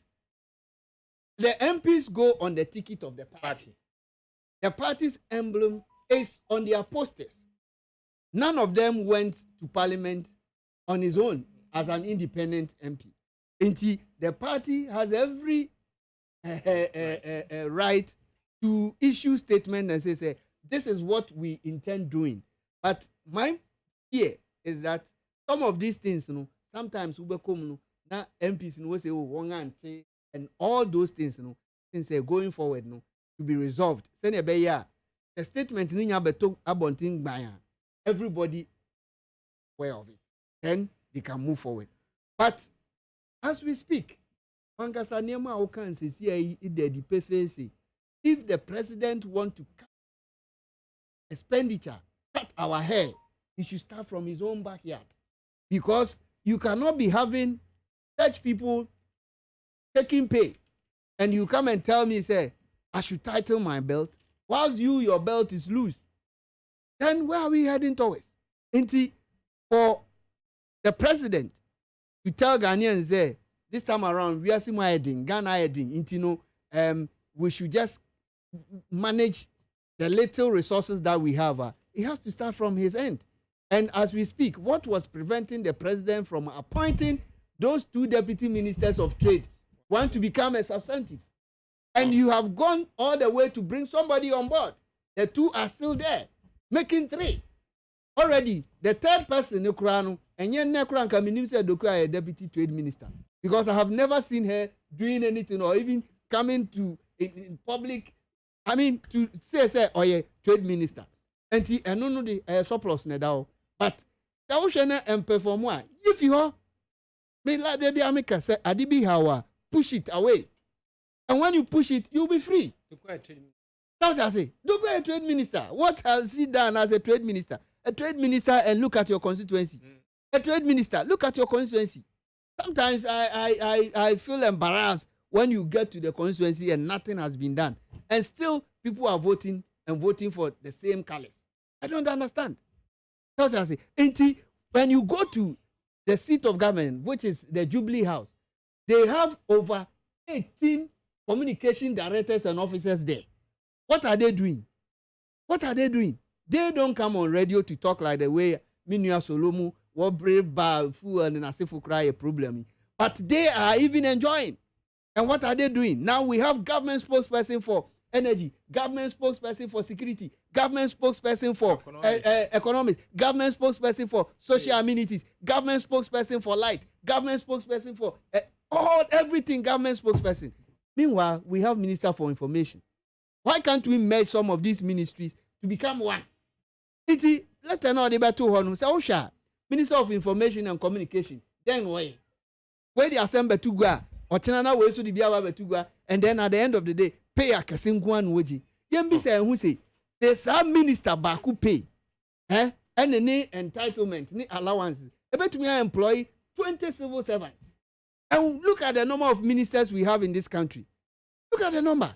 At the end of the day, no, the car who say on your own elephant-sized government, you know, what to swear? Ebe to me say we am from this pensioners is car why you say opesa or do sakoken. It for me, I think say there was one kwa one magana funyi who say going forward no, they don't have any hands in appointment now.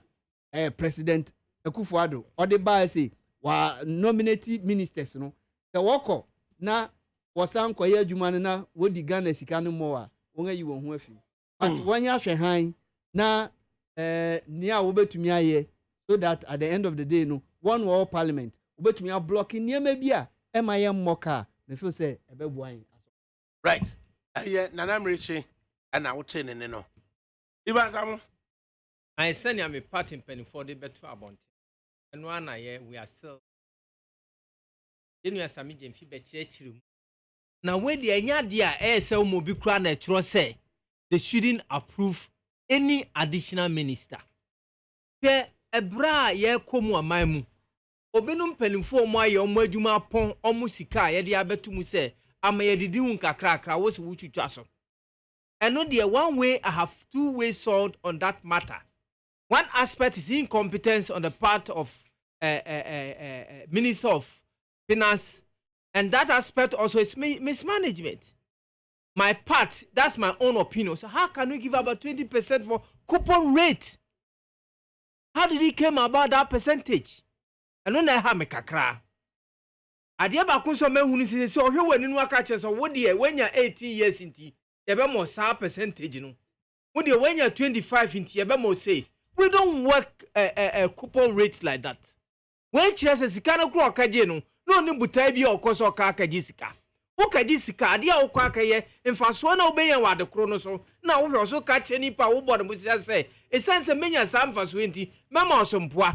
But when your enemy catches a sense of when you're 20 years, when you're 15 years, when you're 60 years, the memo say, and as the canoe or some obinum. And yes, son, a coupon. Yes, I know Ghana capital market. In fact, Ghana capital market ye bibia, ye when year ever mano, it will even save our foreign currency. Because if you go for a kato euro bonds and other things, we'll change our money into dollars before we can pay coupons. But if Ghanaians can provide their money, they why don't you have to encourage that one? So it is incompetence on the part of your what's the name? Yes, you look at your face and fix your coupon rate. Because look at the new one has. Because you are 25 years, I'm giving you 10%. Because you are this years, it is not. That is not the way they calculate coupon rate. The money, the project, the reasons why you went for the money, the profit, the returns on the money, the investment that you are making, the returns is what you determine to tell the people how much you are going to give it to them. And when you give it to them, they have the right to accept or reject it. And that thing has cost Ghana. Because ordinary Jurumu Keke, no double coupon rate more at that time. Now IMF for better and say, what's a born any other papa? They see a IMF for Edini Packet Bank of Ghana said, it's the advisor.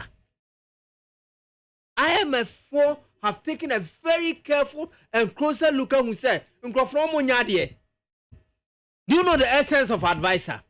Uncle Folia Tankosa na kenso fan advisor. Because you were Kufuadu Amoakunya. More what the Buana Manebe president, Amoakunya.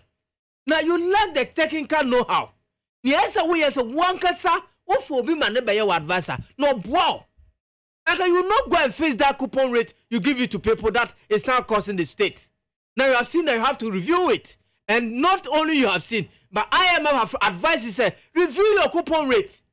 And then you are more. Oh, it is incompetence, and I don't know the other word I want to use to it. It is a hard pa. A hard pa. It is a pa. Say, ya baby, ni atu tuni ye, amaniema aye. Well, issue of the state of my party. Pia bra my ekum. ye ka kwanye economy no ato apensa nimpa ho akire adwuma ma di sika hina ye di tua ministers ene omo as special assistant ka nyamia do ministers be miensa fuma ne na ese wo ye enumpo eye ni wo a afa ye wurakufu ado when say NDC for despite we are in opposition we have gotten the courage to make changes into onoso ye bi mi ehwe into onoso obey ye bi yes no we still stand by opposition say they shouldn't approve any minister. The statement by I'll protect the public person, let it be relevant and let it be workable. And this is saying that, and some agents also have come to highlight what the General Secretary have said. So initially, the General Secretary didn't go details, but he made a brand statement that we are not going to approve it. But Sami, with a council from the chairman and the General Secretary, has come to give details of what the party means. Because there was no details. Some people were just talking about it anyhow. We are saying that it is enough. We can't use all monies on 125 ministers again. We should prune the minister. I don't know our government. Back here, they see a bomb for Sika one basabi, and it's for the people for you watching. It is a who can say media opposition now, Papa no watching. Yeah, who said the people are incompetent. It's a Bank of Ghana cry. Dr. Addison, we have brought advisor to Addison. And now, Momo time, you have Fabiama. Why, you have Fabiama? Oh, come on. Bonnie D. Mammy. Bonnie D. Mammy. Win him. Mr. Bonnie D. Mammy. Win him. Addison has proved beyond reasonable doubt that it's incompetence. Is it not a shame? Is it not a shame? Look, we learn all those things, but common sense also work. Not only practical experience, but common sense work. Addison like that one. That's why he's a very young guy. He's not even having a PhD. He's going to advise the PhD holder. On my PhD grammar, no crown. Okay. Solo Brem. And so it's so much incompetence. So much incompetence. I am a straight young can Oforiata say also uncle advice be. Na send you to papa so ye kwan ye na wo so ukwakebu national international conference e kwan ne nyu nkrofo nya adwuma nye wo so ukwakesi cathedral when the economy atete apampa so yi manti o ye ne di obu e ma kakẹ announce wa quantify obu no papa ye moderator se twaso na memrem ugusu kasa all right ADAKABRI bond asema amu etiase ya oka no for NDC there we shouldn't sort of etie the omo kano because yet kromu ase ya Nancy just last week omo say na pension board orders na ye the omo kan na even go see meanwhile no Minister for Finance nankasa after Abeka say to the convener of pension bond holders no what officially am say what a voluntary. Say if you do not subscribe to it now, there's no way see a do come. Say see a minuka say senior soci. I no pay our tweet. I want to use. Oh, Hosi, sorry. What tweet? In your two music, mom. What is it? I'm subscribe to your music, mom. Now so end this me see. Some can be as they say. A coin be on befa on Bema MPP abano. Aye on governor abana on governor MPP no. They will do it because we had a tape. Alleged tape from your friend say former chairman. Or in it, they stated categorically say both covert and overt means they will use to make sure say unpopular. And this is what they are doing. I didn't know say clearly. I didn't that no so much time they are going to be. I didn't pay about what try come convener nankasa say masa mun ka ho voluntary mun boa mun catch up microphone no more for mun shame. Na manye by force to wa wo bond we page na wa shame by force. No. We need your consent. One consent to read that. You will never be added.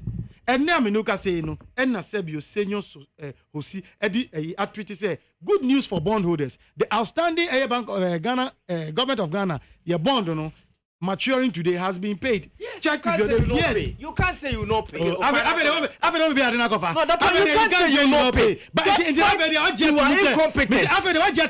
They were exempted. The point is it wasn't by force. Why should you be given 18%? You are always throwing dust How into did you the eyes came of the about people. with that roadmap? You're always throwing dust in the first instance. Mamu for count. It has caused this country. You are paying. Minister, but it's costing this country. Now, it's costing this country. Has come out to confirm. Say those who did not subscribe. I am saying that the incompetence is costing this country. Stop throwing dust into the eyes of the public. Why should you pay about 18%? How did he come about the 20%? My concern is the coupon rate. Whether you like it or not. 2024, MPP, we are breaking the 8. You can't break Nana, final comment. To be in a say anything. Say empire as say your born say IMF. Ombejia too no mdi sika mine because sika yi the maya de bia meka ya account na e wo red no e beba be da yellow na papa ya mo so ye mo finance minister yi wasan disburse de bia kofa ba bi no wanya ne mfaso. That is all that we are waiting for. And for me, until that man leaves the scene, we will continue to suffer as a nation because finance minister is the problem. And we are here talking about a whole lot of issues. The main problem is the finance minister. Why is he still at post? A problem is because of the finance minister. He has mismanaged the economy to extent they say na yeti and yet it's not even about decision. You see, sometimes when we even talk about financial background now, I don't get it because when you go to the ministry now, there are technocrats. There are people who are working behind the scene. But this man will not accept and listen to them. Don't just say, the man will not listen to them. Nidia say, baby, why and I say stomach direction, baby, okono noko. Into your corner, a yo and yo, and one so give me the canoko. You're the aquacotominum. On fix the sin, on resigning, or your beer and cocoa parliament. Nani. Tanya, what good and you must and can one say, oh, that's sorry, no actual resignation letter. Asa. Okay, Nana. It's only in Ghana. And Obi didn't cry. He's refusing to resign. Okay, right.